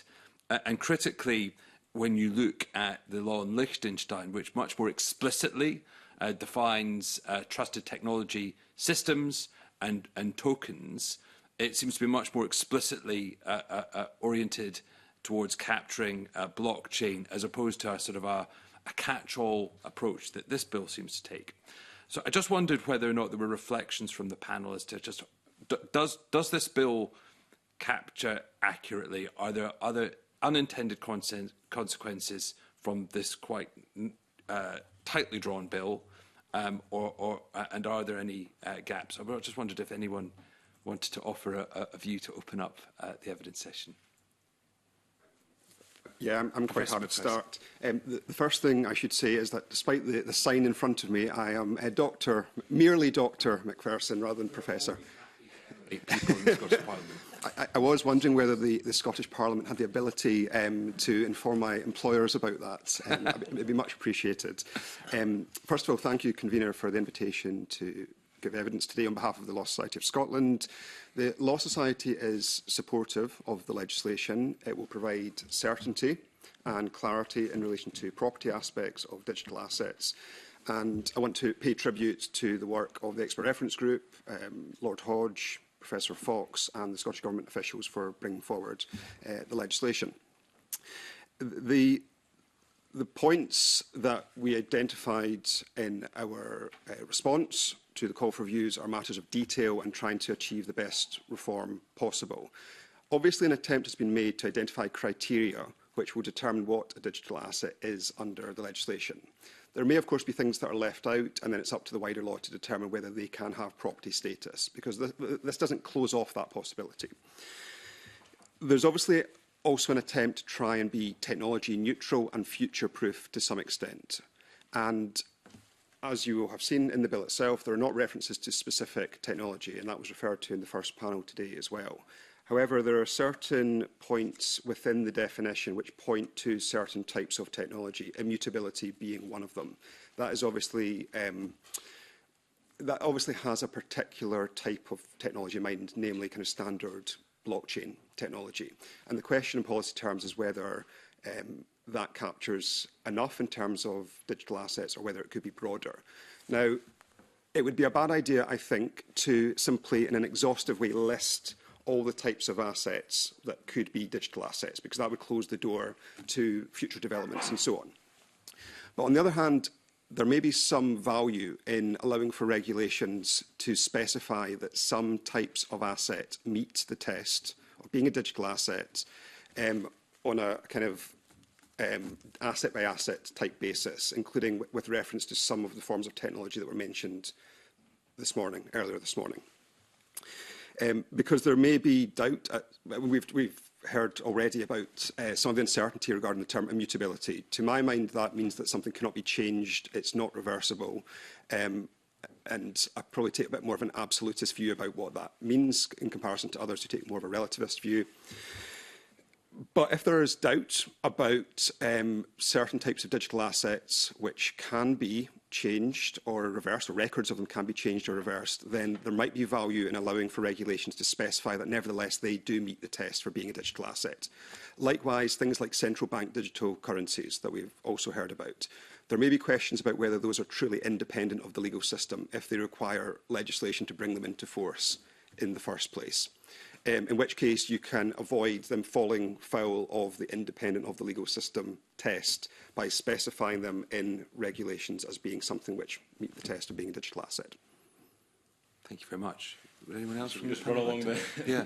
I should say that, actually, I don't intend to necessarily bring absolutely everybody. Yeah. Just really, if people would absolutely. like to. Well, I probably do have something to add. In addition to it being Dr. McPherson and not me, it's associated with the Scottish, the Scottish Parliament on this. Yes, I think there's a bit of the bill altogether being too much and too little, which we'll go on to other subjects as well. But as far as the asset definition itself is concerned, I think there's a bit of too much and too little there as well. Certainly not into the Liechtenstein approach of narrowing it down because you're a hostage to fortune and technological change. I think there is advantage in breadth because then you catch what might be there. You've also got to be careful you don't catch things by mistake, and I know that there were some comments that Professor Ripley, I think, made in the Aberdeen comment about point about that, and I would have some comments in addition that we probably don't want to inadvertently get claims as defined in the Movable Transactions Act, for example, inadvertently. So you need to watch out for that. I also think there are some potential basic problems. There are a number of academics, and I don't know if they are here, but I know Jill Robbie made this comment in her comments, who don't agree there is such a thing as property that is independent of the legal system. And so there's actually an argument that if you say that in the bill, you don't catch anything at all. So I'm a little bit anxious that we don't go too far. That's actually an academically disputed subject. I'm not the academic, but I'm certainly aware for hundreds of years varieties of basic points of property law have been debated. But I'll maybe stop at that and pass on. Any other comments, people, panels? Can I just, before I hand over to colleagues, I mean, again, just to come back to this point of mutability, it does seem to be one of the sort of the critical points within this. I mean, there is an absolute view of immutability of it completely unchangeable, whether that's absolute possible in any circumstances, whether you're talking about physical objects or otherwise. But it does strike me, even as sort of a notionally, that if it's digital, well clearly it is just exists as a sort of ones and zeros on an electric system that clearly strikes me as can be alterable. It's just that the system is designed not to be. Is that immutability test sufficiently robust and sufficiently clear in law that immutability can mean that in terms of the designed function of the system as opposed to sort of the physical nature of the thing? Professor Ripley. You don't need to press your button. You will do. Yeah. Sorry. Okay. No. Thank you. I think as regards to the immutability criterion, there are a bit uncertainties around that because immutability means that once a transaction is recorded on a ledger, it cannot be altered, changed, reversed, and it is the standard model of blockchain technology. It is, for example, used by Bitcoin. And in the example of Bitcoin, there's no identified issuer, there's no system owner, no system operator, a very decentralized system. Anyone can participate in the system from anywhere from the world, and true identities of participants are unknown. So because of this, Bitcoin needs that immutability feature for it to work for. But of course, there's a trade-off here, which is hacking error. And there is nothing that can be done about that if there's a hacking or error in the system, because code is law. So it is immutable, the ledger. So that's the idea behind that. And I think if we think of in a kind of as a relative concept, I think it would bring uncertainties. Then what is the threshold here? And also there are some recent developments, for example, Circle, which is one of the largest stablecoin issuers. It was reported that it's exploring whether transactions involving it is stablecoin can be made reversible in cases of fraud and disputes. And there are some other examples of that where it might be a bit difficult to use this as a criterion. For example, the DAO hack in 2016, so which happened on the Ethereum network. So it was hacked and around 50 million worth of Ether crypto was stolen by a hacker. And to deal with how to respond, that the community considered it, the Ethereum community, and it was proposed that a hard fork will be implemented, so which means that the hack would be reversed, so that the blockchain would be rolled back and the funds would be recovered. And the majority agreed with that solution, but some minority didn't agree with that solution because they think it's immutable, the ledger, so it cannot be reversed. And what happened is that the blockchain was split. So now there are two blockchains. One of them is the Ethereum, which is the altered one, which is the one we are mostly known about today. And the other one is the Ethereum Classic, which is the unaltered one.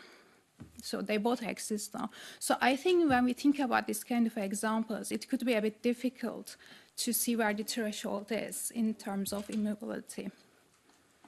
And another thing is that how would someone would know whether the system is immutable or not? You know, if you're a consumer and if you wish to invest in digital assets, how would you know whether the system is immutable or not? Would any other members of the panel like to say anything about immutability? No. Well, with that, I'd like to hand over to the Deputy Convener, Michelle Thompson.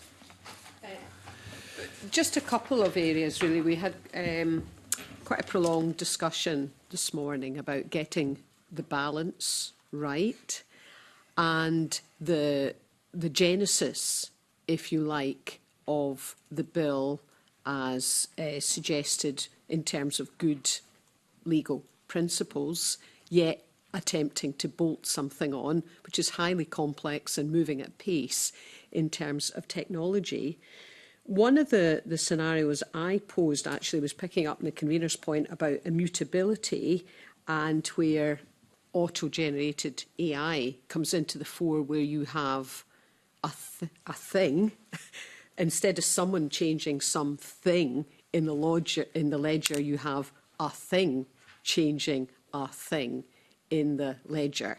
And I don't want to go down into the nth degree around AI, but what I was trying to explore with the panel earlier was, have we got the framing of the bill right in terms of immutability?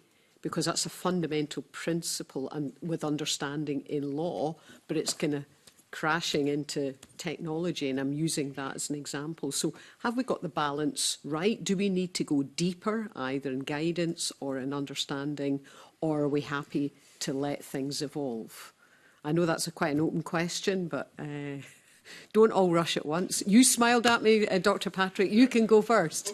Okay. I mean, there's maybe a even broader question as to whether immutability is relevant, you know, about what a digital asset is altogether. You know, there's an argument that you just don't have any of this at all. You say this applies to digital assets and doesn't apply to these things that might fall within, or in fact, I think I proposed a replacement section 1 that ran.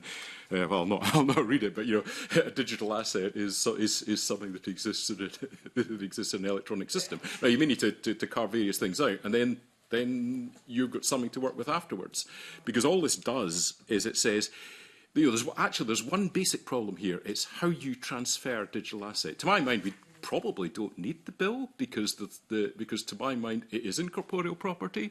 To my mind, that all of the various laws will just apply to it accordingly. But there's one thing you can't do. The mechanisms for transfer don't work, because to transfer incorporeal property, there are certain rules that you just can't do.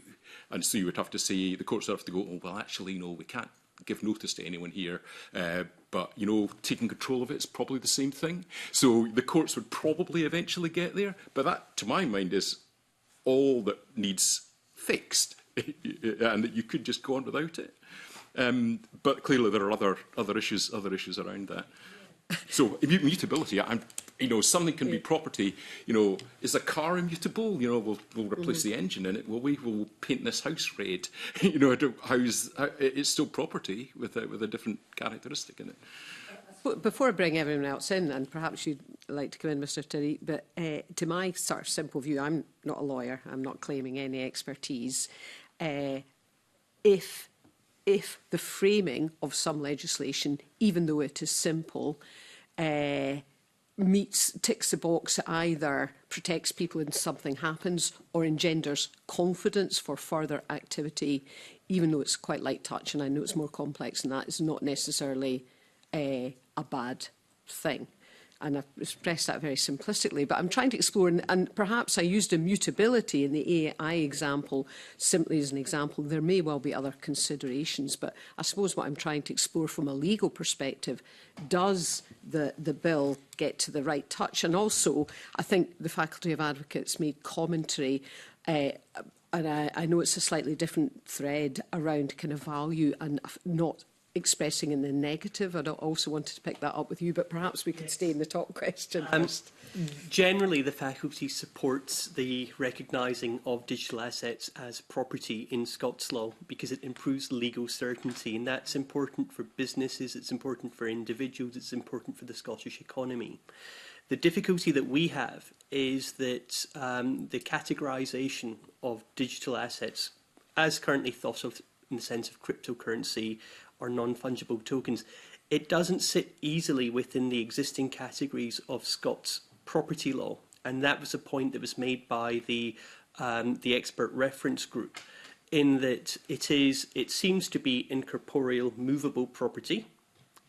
But the difficulty with that, as Dr. Patrick has identified, is that the rules around transfer of ownership require an assignation, require an intimation, and that just doesn't fit well in with digital assets.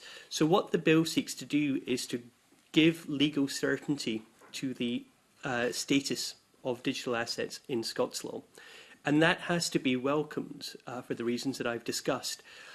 You will have seen the Law Commission of England and Wales had produced they'd produced a report, and that seemed to be effectively the starting point of some of the analysis up north of the border. But the problem there was that they had pinned a lot of the development of the law on the courts by saying that, well, all the nuances can be picked up and developed incrementally in the common law. The common law means developed by the judges hearing the right case that raises the appropriate issues. And the difficulty we have in Scotland is that we are a smaller legal jurisdiction, so the chances are the right cases will come along less frequently. And then, because we are a smaller jurisdiction, less of a profile in terms of international commerce, what you will see is that in terms of international businesses commerce, they'll often put English law as a governing law in respect of contracts, governing, for instance, the sale of digital assets, which means that you might have a dispute between two businesses outside of the UK, but it's governed by English law and can be heard by the English courts. So that gives the English courts a real opportunity to develop the case law and some of the nuances around the meaning of digital assets and the treatment in the law. We just don't have the same opportunities, which is why the faculty's view is that the bill is important. And what it does is it gives, I think it was described as a foundation bill, and I think that's correct. It gives legal foundation to the status of digital assets in Scots law. There's so much more that can be done, and you will have seen some of that in some of the responses, for example, around being able to give digital assets as security for loans. You would think that if you want digital assets to be something that we encourage financial technology businesses, fintech businesses, to come to Scotland, to trade out of Scotland, that's the other side of the coin, which is, well, if we're giving them legal status, but do we want them to have the full ability to use that as security for loans, for example? Another example being debt enforcement. Currently, the law as it stands, I think there is some dispute around whether we have effective tools. That, let's say, I am owed money because I obtain a court decree against somebody who holds their assets as digital assets, not bricks and mortar, but digital assets. How can I know, for instance, that their assets are sitting as digital assets? Do I have access to that information? And even if I did have access to that information, do the courts have the ability to enforce, so that if I have a judgment for X amount of pounds and that person has assets sitting as Bitcoin, that I'm able to enforce against those digital assets? There's a whole landscape around this. But as a foundation bill, the faculty's view is that it gives legal certainty and it should be welcomed. But the next step would be to think about how do we take a more holistic approach so that digital assets are properly protected within the legal framework, and businesses and individuals trading with people that own digital assets, that they're protected as well. That's a very, very clear and comprehensive explanation you've given. Thank you very much for that. And so just to bring in yourself, Professor Ripley and Dr Macpherson, I'm just trying to get a sense of, is the bill as documented at the moment in the right place in terms of the framing of it? It's just to get a sense that we're in the right place. Professor Ripley, do you want to come in first? Yeah, thank you. I agree that the bill is important, and the way I see it is the kind of the first phase of the law reform work in Scotland, because there needs to be further reform in the needed areas, and some of the areas already mentioned, and I would add that, for example, private international law as well. But in terms of the bill, I think it's important, and it says this foundational function, but there are some elements of it, particularly regarding definitions and scope, that could be further considered for the bill to achieve its full potential. Dr. Allen. Yes, thank you. So kind of picking up from a couple of the points I was making earlier, I mean, there obviously are questions around immutability. And if that's to remain, I think it strengthens the notion that there should be regulations allowing for particular types of assets to be mentioned as falling within the definition. I mean, there obviously are alternative approaches in terms of how you would define a digital asset, maybe more aligned with what Hamish was suggesting in the Law Society's response. We identified one possibility, which would be to refer to a thing existing solely in kind of electronic form or an electronic system, something that can be controlled in the way that the bill envisions, and also that's cannot be replicated. So you could do it in that way, in which case you would avoid references to immutability and avoid the reference to independent of the legal system if that was considered to be an appropriate approach. I mean, obviously, there are lots of other points that have been raised already in terms of other areas that could be reformed. The Law Society position is pretty similar to the position that Mr Tarek laid out from the Faculty of Advocates' perspective. So the law of debt enforcement does not seem fit for purpose when it comes to digital assets, because, as indicated, if I want to know that someone I have a court order against has digital assets, Scots law does not provide a mechanism for me to find that out. And even if I do have that information, then the mechanisms for enforcement, diligences, are not effective to enable me to do that, to be repaid the money that's owed to me. And that means that if someone wants to hide assets away from creditors, they can do so by putting the money into digital assets. They can store their value there. I mean, insolvency processes do give some remedies, but outside that, and ordinarily don't want to push people into insolvency procedures unnecessarily. The law as it stands doesn't provide suitable remedies in terms of debt enforcement. So I think this should be viewed as foundational. Property law provides an infrastructure, a framework that the rest of the law can build upon. Other areas like insolvency law should be looked at. Private international law has been mentioned. There was discussion earlier about tokenisation that we might come back to, which we can maybe talk about in a bit more detail. But certainly this is a very useful starting point. And I don't know if you want me to pick up on the AI point or not. I'm always open-minded to hearing more about AI. Well, there are various things going on there, and it raises much larger questions. So in law in a general sense and in property law, we have subjects, people, whether natural persons, human beings like us, or juristic persons like companies, partnerships and so on, that can hold rights. They can own things. And then you have legal objects, including the sort of objects that are to be kind of defined within this bill, in which rights are held. And at the moment, it would seem that in relation to AI, they can be viewed in certain respects as property objects, whether in intellectual property terms or in other kind of property terms. They're things. There might come a point at which they are recognised as being something else, like having some sort of legal personality in some form, but I just don't think we are there yet. And in terms of the ways in which AI would kind of integrate with this, you would just have to kind of work your way through the relevant criteria to determine whether or not it's applicable. Thank you. And I promised to come back to you, Mr Tariq. It was in terms of the commentary you've made around, or the Faculty of Advocates around good faith provision. And I think your commentary was, having expressed in the negative, you'd rather see it expressed in the positive. But I'd like to flesh that out a bit more. Yes, I can explain that. So the general rule in Scots law comes from, it's a Latin maxim, nemo dat quod non habet, which means that no one can give what they do not have. So to give an example, if you have a pen, I cannot give that pen to the convener and transfer ownership because it's your pen. I don't have the right to do so. My title is defective. That's the default position in Scots law.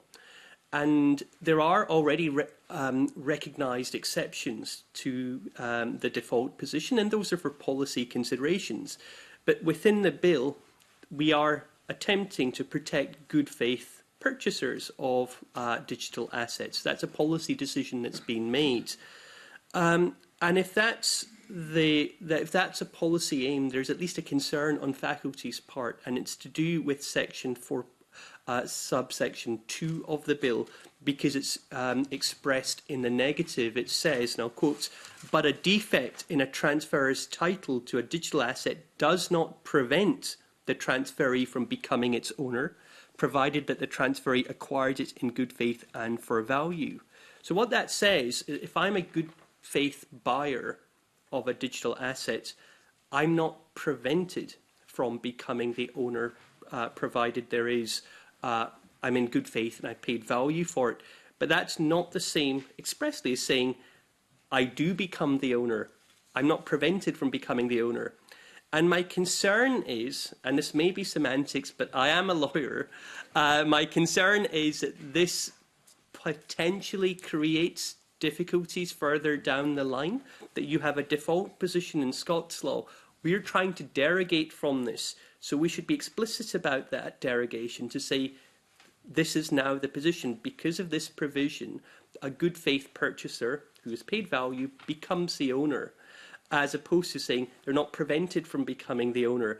You can see that if it's framed in the negative, in a few years' time, we may be having to deal with this in litigation where somebody says, well, that's maybe what the policy intent is, but the provision doesn't actually meet that intent.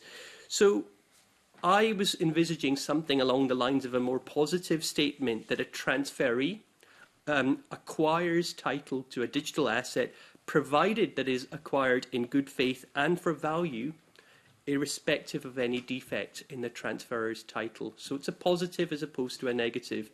I think it achieves the same, but it's just simply having more clarity around that. That's very useful. Thank you very much. Thank you, Convener. Thank you very much, Convener.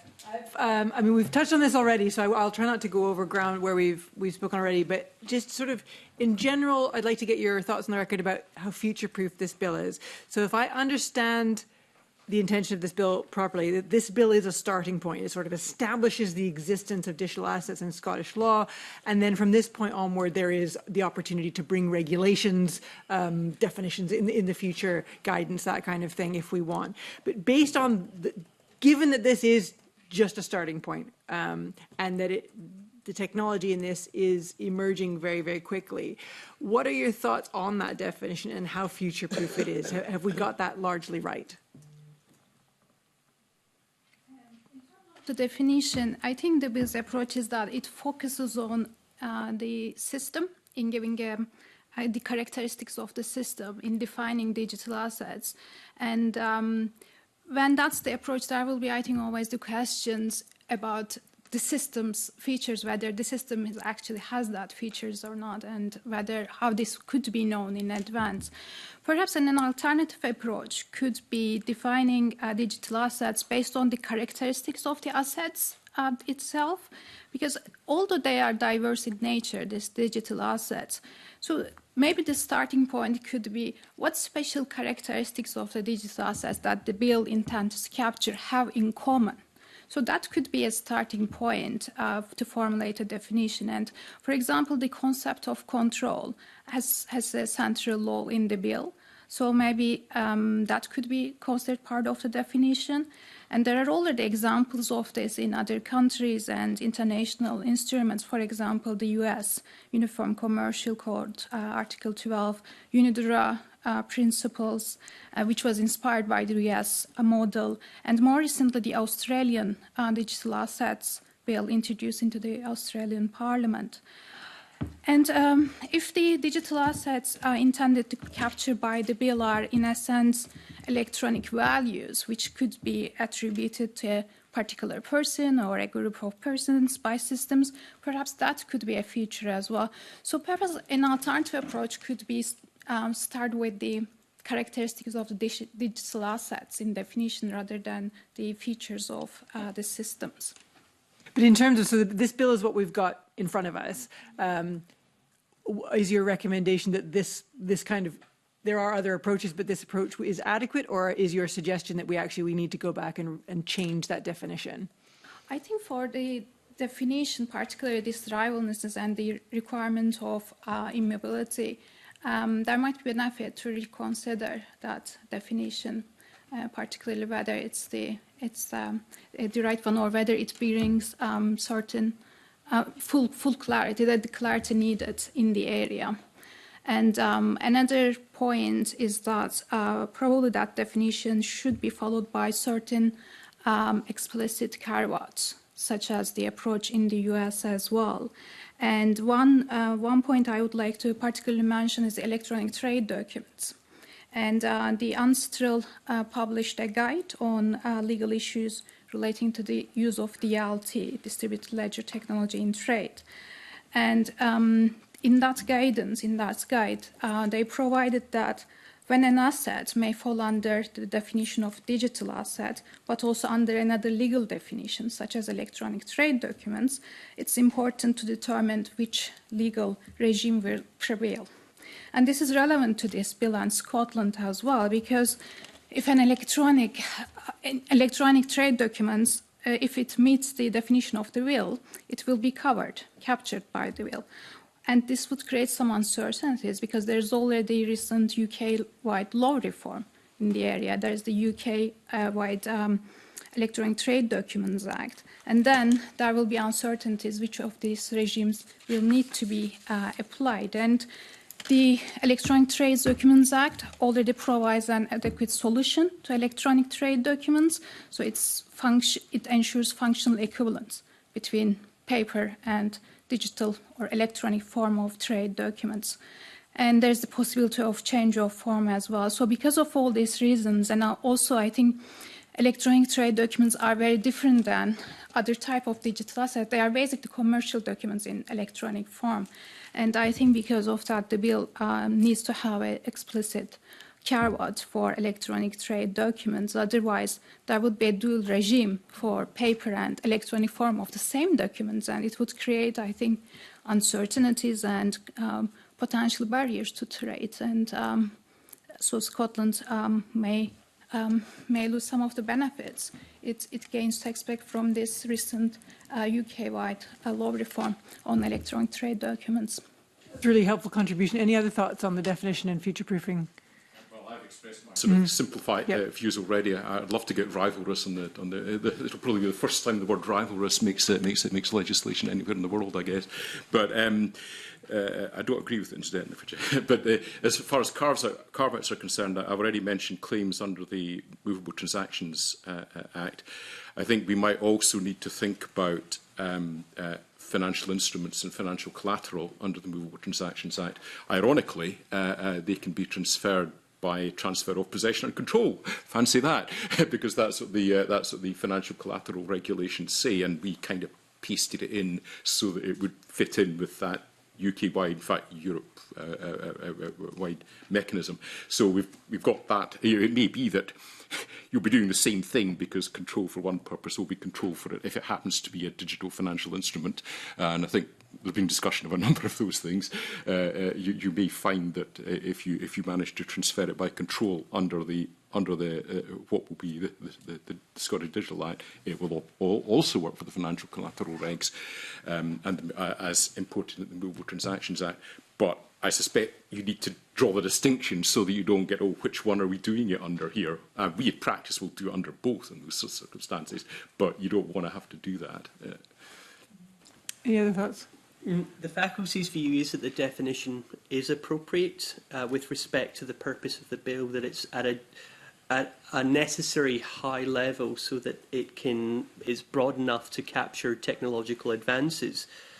In its most broadest sense, a digital asset can include a wide range of different types of assets. It could be an electronic document, it can be a digital image, it could be a social media account, and clearly this bill isn't intended to apply to those. So that's why we have a criterion that starts to narrow down the digital assets to the particular types of digital assets where there's effectively this uncertainty in law, which this bill seeks to fix. And it does so by this criteria of it being rivalrous and having independent existence, independent of the legal system. And that narrows it down to the sort of crypto assets, non-fungible tokens, broadly, that this bill is directed at. And we think that is an appropriate criterion. The reason for that is the criteria of it needing to be something that is rivalrous excludes the wider category of digital assets that I mentioned. For example, data can be used over and over and over again. So let's say I have a digital image. That's a digital asset, but I can send you the digital image, but I can send the same digital image to everybody else on the committee. So the criteria of rivalrous means that it effectively carves that out, so that if I have a £1 coin, if I spend that coin, I can't spend it again. Or if I have an apple, I eat it, I can't eat that apple again. So the criterion of rivalrous is there to design to carve out the wider sense of digital assets and reflect the sort of technology that this is designed to protect. And then the second aspect of the criterion, existing separately of the legal system, that again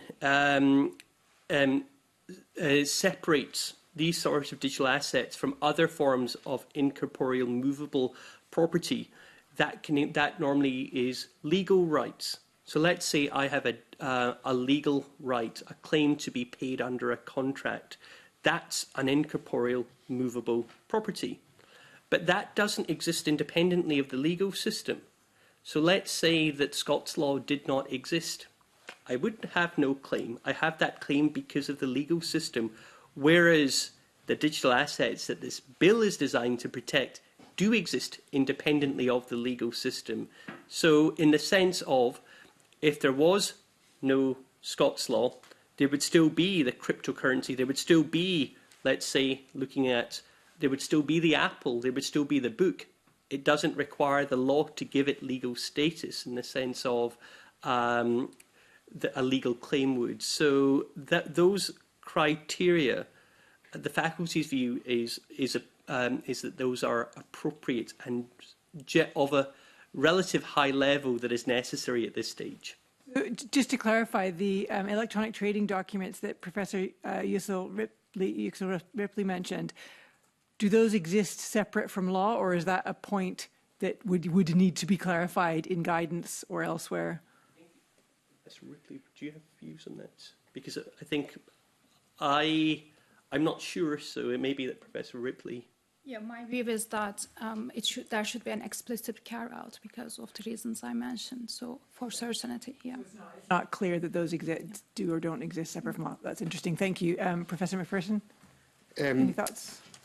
Yes. So there are obviously different ways of achieving what the policy objective is here. The way that it has been done so far seems to, broadly speaking, achieve that, albeit there may be questions on the basis of immutability in terms of technological neutrality, for instance. I think it's definitely worthwhile considering whether there should be carve-outs for certain specific types of thing. It would be sensible, I would suggest, in terms of electronic trade documents, to avoid having that dual regime in place. This bill is intended to focus on assets for which there is uncertainty at the moment and for which we need clarity in the absence of legal authority in Scots law. Just a couple of years ago, we had legislation, the Electronic Trade Documents Act 2023, applicable across the UK, which provides a regime for electronic trade documents. Now, those could be designed in such a way that they would fall under the definition within this bill. And to my mind, and this is also the view of the Law Society, this would create an issue. It would create uncertainty about the relevant rules that would apply where there is some sort of conflict between the legal outcomes based on one regime or the other. And I've mentioned already that the Law Society identified an alternative formulation if terminology such as rivalrousness or indeed independence of the legal system wanted to be avoided. I think generally speaking, independent of the legal system does work because, as has been mentioned, even if you were to remove Scots law and the Scottish legal system entirely, I hope this never happens, but if it did, then you would still be able to point to something and say that is a cryptocurrency or that is another type of crypto asset. There may be borderline cases, such as central bank digital currencies, where there may be the technology available to do that, but in terms of the status it has, in terms of actually being representative of a central bank currency, that may depend on the legal system, in which case maybe that doesn't meet the test, on which basis, again, there might be another argument for regulations allowing for that to be included if the policy intention is for it to be included. Okay, that's useful. My second question then is just touching on the matter of tokenization. So tokenization is a key growth area in the sector, but it isn't mentioned directly in the bill. And we've heard a lot of evidence on both how tokenization is used in conjunction with digital assets, but also that it can be used in conjunction with normal assets, physical things that we're all used to dealing with. What are the current legal barriers to development in Scotland of tokenization? That could be addressed in this bill? Is there something we should be looking at here that is being missed? I think there are a few things to consider here. First of all, this would provide a solution in terms of tokens and their transfer. The larger question, this is something that Professor Yussel Ripley and I have written about recently, is whether the transfer of a token can transfer a linked asset, so something that it represents, whether it's a painting, a piece of antique furniture, whether it's shares, debt instrument, whatever else. And that's the big point of uncertainty in Scots law. At the moment, if I wanted to kind of write a note here saying I owe you, Ms Slater, £1,000. This is just an example. I don't want to commit myself to liability because I realise this is being filmed and there are lots of witnesses. That would be representative of a debt that I have to you, kind of I owe you. But however, if you wanted to kind of transfer that right against me, you have to follow the rules of Scots law. You might have this representation of it, a kind of like a physical token of it. And there are certain things in Scots law which over time, over decades, centuries of usage, custom and legal authority, we allow to represent an underlying right or underlying thing. So this would be like bills of exchange. A totally different thing. Sorry, I'm opening a whole thing. Don't go there. Don't go there. Sorry. So, I mean, they would be part of the process of transfer of a right of ownership. You'd need registration in the land register for those. But you also have things like bills of lading in terms of shipping. So that document can represent goods that are being shipped. We don't know what the position is in the moment in Scots law regarding whether an electronic token being transferred, including if this bill were to be passed in terms of this legislation, whether the linked asset would also be transferred. Not made clear by this bill. That would need something else. No, and I think it wouldn't be sensible to try and do that here because you'd have to look at the entirety of Scots law. There are certain types of asset for which it would be sensible in the relatively near future to provide certainty, especially in terms of, and this is kind of entering into Dr. Patrick's territory, financial instruments, shares, debt instruments and so on. To some extent, the law for corporeal movable, so goods, things like paintings and antique furniture and so on, does enable for tokens to be potentially used because the relevant legislation, the Sale of Goods Act 1979, provides that ownership will transfer between us whenever we intend for it to transfer. And if ownership is represented by a token and I transfer a token to you, that would seem to suggest that ownership would transfer at that point in time. Now, there are some potential kind of complications around that, and that doesn't have authority like case law or legislation to back that specific point up beyond simply what's in the Sale of Goods Act in a broad sense. So I think we would need at some point more authority on that, given how much of a kind of potential growth industry tokenisation is and the value that can come from tokenisation of assets as far as things like fractional ownership are concerned and allowing a wider range of people to have a kind of stake in the financial system. But at the moment, it's a point of uncertainty. And although this bill would enable us to have more certainty about when the tokens transfer, in the same way that we might have a representation of an asset in some form, in physical form, that allows for that to be transferred, but we don't know if it transfers an underlying right. It's the same here. That's really helpful. So if I've understood that correctly, this bill is not the place to put that in, but we need to come back to that fairly urgently because it sounds like that's needed. Any other comments on the tokenization? I disagree with Dr. McPherson that I think it is certain that tokenisation doesn't work, except for bills of lading and bills of exchange.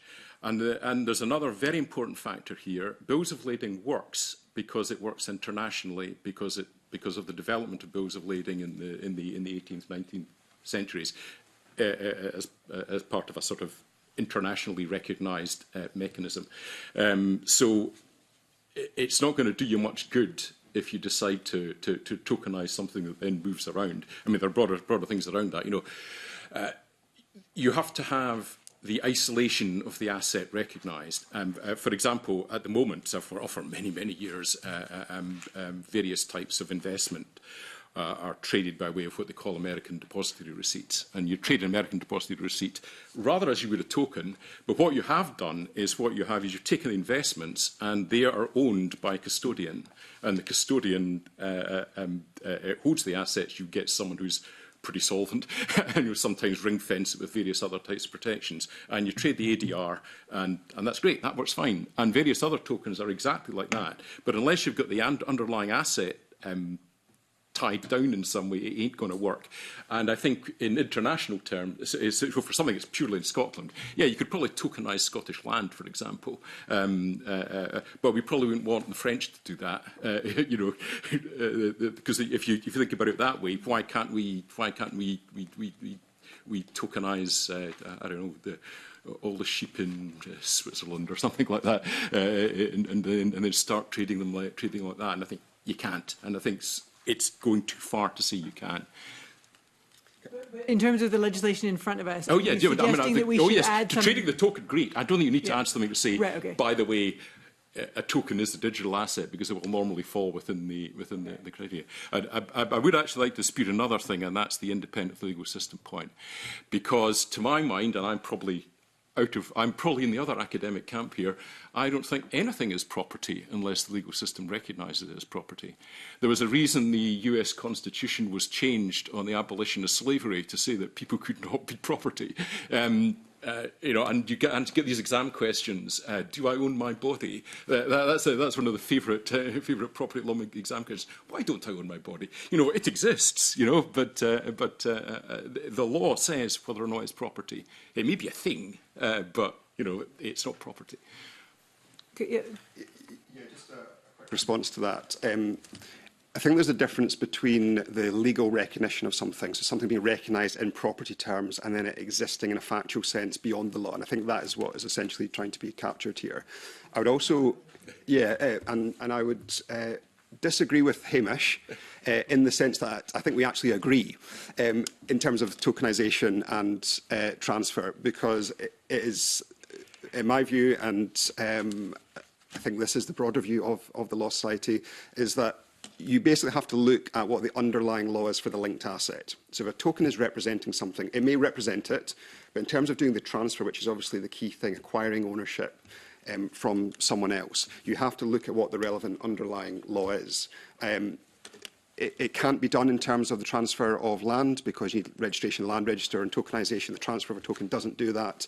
It might be feasible on the basis of sale of goods if you comply with the legislation in terms of the sale of goods, so you have a token representing a kind of corporeal movable. In terms of financial instruments and claims and so on, you basically have to follow the relevant law in terms of the transfer. We don't have legal authority which suggests that tokens would represent these things in the same way that a bill of exchange could represent a debt, or indeed a bill of lading represents goods. I mean, it's possible that a court could determine that on the basis of kind of custom and usage, but it's definitely uncertain at the moment, and we don't have clarity about that. So you would have to kind of fall back on what the existing law is for transfer of the relevant linked assets. Okay. I was going to hand off there unless there's any burning final word. No, thank you very much. Thank you. One supplementary on the basis of that, and again, Dr. Patrick, you made a little while ago, I think it was a throwaway comment, but I just need to ask about it. You said this would be the first time in any jurisdiction that rivalrousness would have been defined. I mean, can we just get some clarity there? Yeah, is it used elsewhere in law? And actually, critically, is immutability? I mean, I'm not the academic here, but as a non-academic, my PhD is about 30 or 35 years ago. But anyway. I am not aware of the word rivalrous being used. To my mind, rivalrous is a term which has been developed over a number of years academically as a way of describing how you would own things. What makes it? What is ownership? And so it's a sort of collection of characteristics to determine what ownership might be. To my mind, that's what the courts do anyway. I mean, if you said it was a thing, that's what they would do. Is it what are the characteristics of ownership? And there's case law, largely English, I think, under which this is gone into. But so I don't want to push it too far. But there's a bit of me thinking that actually it's putting a term out there that isn't actually a term of legal art from the practitioner's perspective. I would be telling my clients, oh, you see this word rivalrous, we're not utterly sure what it means. There's an explanation in this section to say what we think it means. And I would probably find it easier to explain to them whether or not something was a thing or not than explaining whether or not it was rivalrous. And this is my comment in my response, that I'm not sure you can define rivalrous sufficiently. Can I ask, I mean, perhaps Mr. Tariq, given you are a KC, you might well be expecting to have to use this in your day-to-day work. I mean, I think the two critical terms here are rivalrous and immutability. Can we just clarify, are they well established within Scots law or broader legally, and are they sufficiently clear just in terms of just that narrow point, yes, rather than the expansive ones? Mm-hmm. So they're not well established within Scots law because we're dealing with new concepts, and that's why we have the need for the bill. As to whether they're understood, my view is that they would be understood because of both the way they're used in the bill, but also within the explanatory notes around that, and also within these aren't words that have just been dreamt up for the purpose of the bill. There is a bit of history in terms of some of the the Law Commission looking at this, and then the expert reference group looking at this. So for the purpose of certainty or clarity, my view is that they are sufficiently clear. Okay, that's helpful. I'd like to bring in Kevin Stewart, please. Thank you, Convener. Good morning. The bill defines control and uses exclusive control as a proxy for possession. And we've touched upon some of these things already this morning, but do you think control in this context benefits from specific legislative definition? And who wants to go first? I'll pick on somebody. I'll pick on the Aberdonians. Professor Ripley, please. I think in our previous response to the Scottish Government's earlier consultation, we raised this point for consideration, the exclusive control.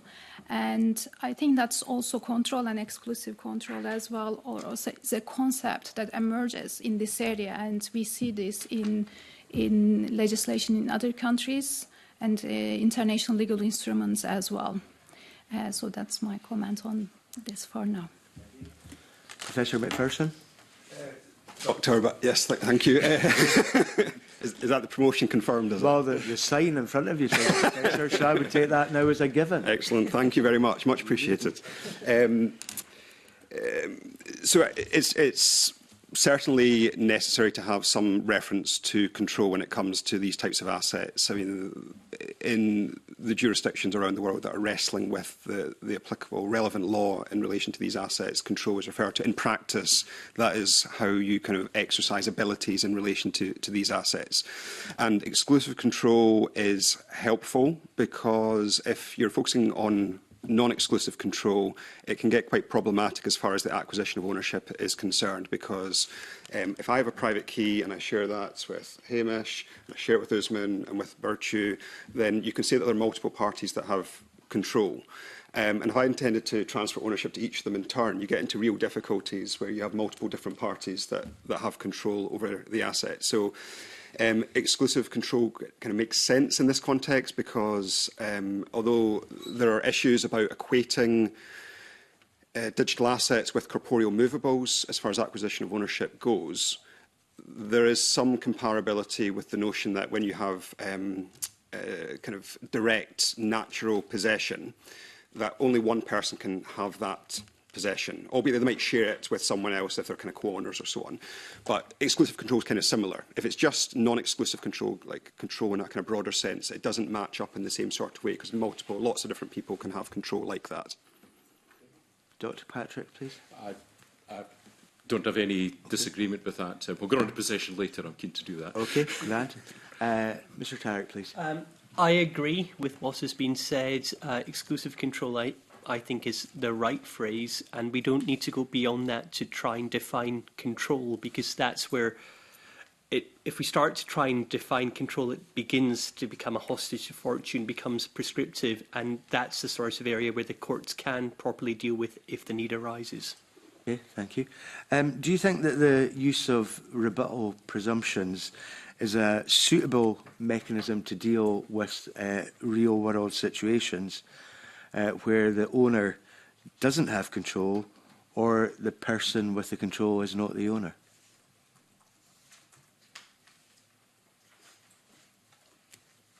Who's going to come in there? I didn't see anybody jumping to answer these ones. I'll jump in if you want. Please, Dr. Patrick. Thank you. It's a good practical mechanism because then you have to it's a basis for starting your argument and then a basis for reversing things. You have control, but you shouldn't really have control. Let's try and reverse is the wrong word in this context. Let's try and transfer it on or recreate it or something to have some sort of remedy. So from the practical perspective, I don't have a particular issue with the rebuttable presumptions and rebuttable presumptions altogether and the way they're expressed here. Anyone else? I think it seems like a sensible approach to adopt. I think it's a recognition of what happens in reality. I mean, as with other property, you can have a separation between ownership and then someone being in possession or indeed in control of something, maybe because you've given them control voluntarily. Maybe they're an agent or custodian in some sort of capacity. And in this context, by them having control means that ordinarily they then do have the ability to kind of transfer it on to another party. Even though they're not the owner, they may be representing the owner, in which case this approach seems to fit the bill. Is there any aspects of this part of the bill that you would change? I'm seeing no one again. Is this where I get my possession argument? I think you can wait for that, actually, Dr. Patrick. But no. In which case, then, do you think that there is a need for Scotland-specific technical guidance for the courts in dealing with issues such as control? Mr. Tarek? I can start with that. My view is no, that because you're speaking not about your technical guidance, there doesn't need to be anything Scottish-specific. If you're dealing with the issue of control, that's just a concept that the courts are well used to dealing with in cases in other contexts. So there isn't, at least in my view, a need for any Scottish-specific guidance to the courts around the technical aspects of what control means. Anyone have a different view? Are all agreed on that point? I think it's just difficult. You're down in the Treasury at the moment. There's looking back to my financial collateral regulation. Control is one of the concepts within it, possession and control. But both of these concepts they have difficulty with in that context, and I suspect they'll end up with a relatively generic approach to control, which the courts will then work out. Okay, thank you very much. Thank you, Convener. I'd like to bring in Willie Coffey. Thanks very much, Convener. Good morning, good afternoon, everybody. Now, I just wanted to get your views on the issue about potential remedy.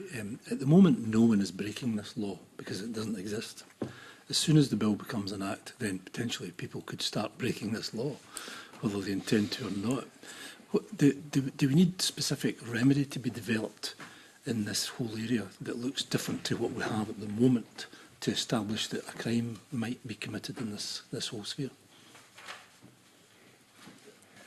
I think there are a few different things that maybe need to be kind of separated out here. So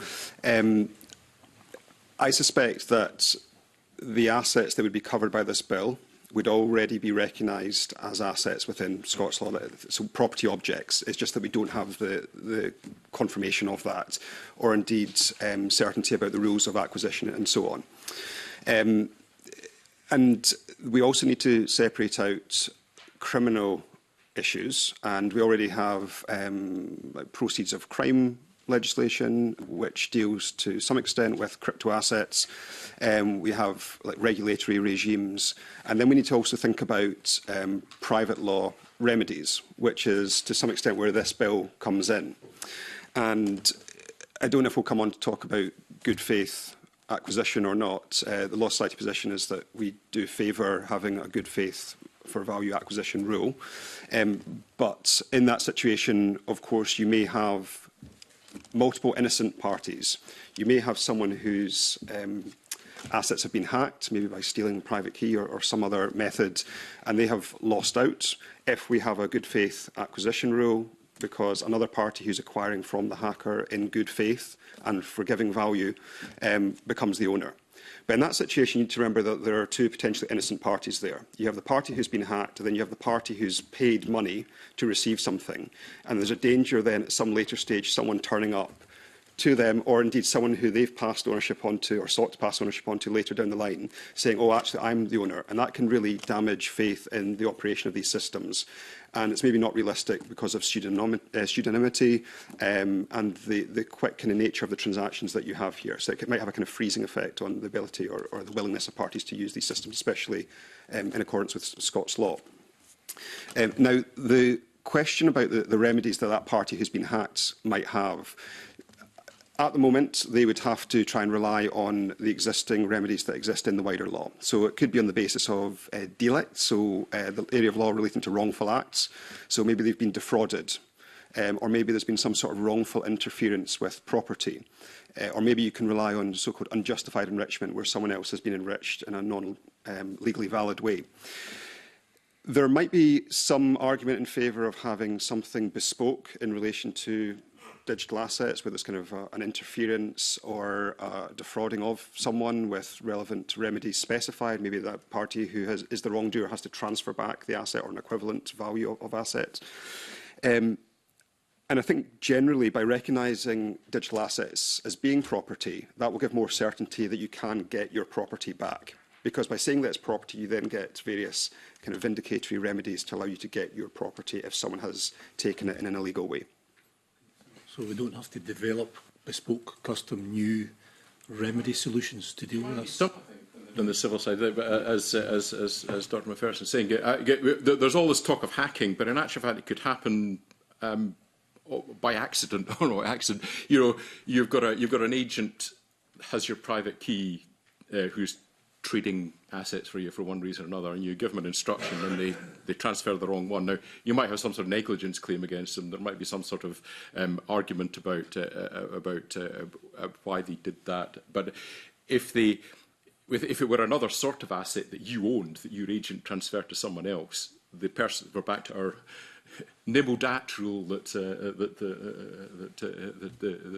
we speak about of little else, that the asset would be recovered directly by the person. So we're back to who's losing and for what reason, and we're introducing here in the good faith acquisition rule a specific situation in which someone is sort of expropriated. And is there a gap? And I think again, I can't recall which of the responses had some stuff on this, but there are things in the Sale of Goods Act where similar sorts of situations arise, where the allocation of risk is thought about, and it may be that there are some potential gaps need to be thought about here, so that there's not unfairness in someone being left too high and dry, as it were, because they can't establish fraud or they can't establish negligence or whatever to get their stuff back, or enrichment. Mr. Tariq, Professor Ripley, is it likely to be more difficult to establish a crime in this area than traditional crime, let's say? Is it going to be more difficult to establish that crime has taken place? Well, if I can just briefly, first of all, touch on the civil side, and then I'll come onto the criminal side. On the civil side, on the remedies, the law is flexible enough to provide remedies, so we don't need anything in terms of remedies within this legislation. Where I said earlier that there may be gaps is at the other side. Let's say you obtain a remedy from the court, which is a judgment in your favour. It's then, how do you go about enforcing it when someone's assets lie in digital assets? That's a problem slightly further down the line, but it's still, in the broad sense, a remedy problem of trying to get an effective remedy in Scots law. But that's, as I said, maybe something that requires wider consultation and maybe in some follow-up legislation. In terms of the criminal law, the difficulty, I suspect, will always be that it's difficult to trace digital assets, and they don't respect boundaries, they don't respect borders, so it's very easy to move some asset out of this jurisdiction and out of the reach, potentially, of Scots criminal law. But that's a problem that exists with various types of technology. Okay. Professor Ripley, any comments on?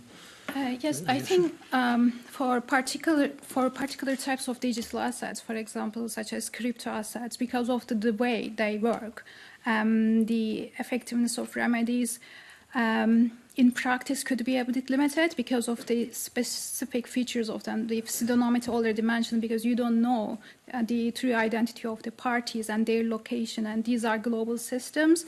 So it's very likely that if there's a hack, the hacker is in another country and may not be identified. So this is the feature of that assets. So some digital assets have that features, and crypto asset tracing is complex as well.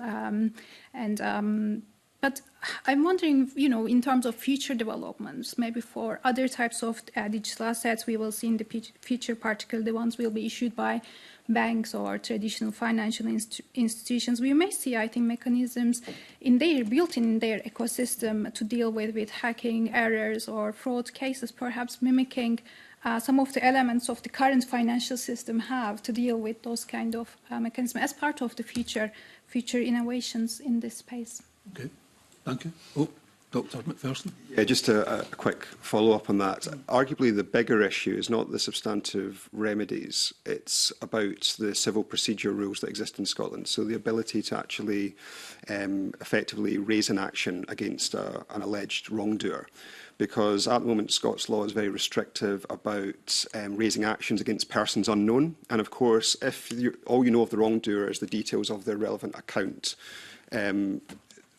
it's very difficult. Scots law may not actually allow, as things stand, the ability to effectively raise an action against that person. And there are also problems that come with the service of relevant documentation on them, again, because you don't have their address, you don't have other details about them. I'm not sure if Mr Tariq, as the litigator amongst us, the advocate, maybe has views on that. There are certainly complexities and there are potential solutions. That this might be, for instance, a matter not necessarily for legislation, but simply reform of court procedure. So that, for instance, if you want to raise against a party, you see, for instance, digital assets held in this jurisdiction, that you're able to raise against persons unknown, but does present procedural difficulties for the court. Also, in terms of enforcement, if you obtain a judgment against persons unknown, how do you actually enforce it, other than the mere fact that the digital asset possibly has some link to this jurisdiction? But those are, I think, they're very complex issues and probably require significant consultation, including with the courts, to see how we can tackle those problems. Yeah. Thank you. Thank you for that. Thank you, Convener. Thank you. And with that, I think we have come to conclusion of our questions. And it just leaves me to thank the panel for really some very insightful contributions. You've given us yet more to think about. I'm not sure necessarily that we are entirely thankful for that, but we will go away and contemplate it in terms of our deliberations. So, and with that, we move into private session. Thank you very much.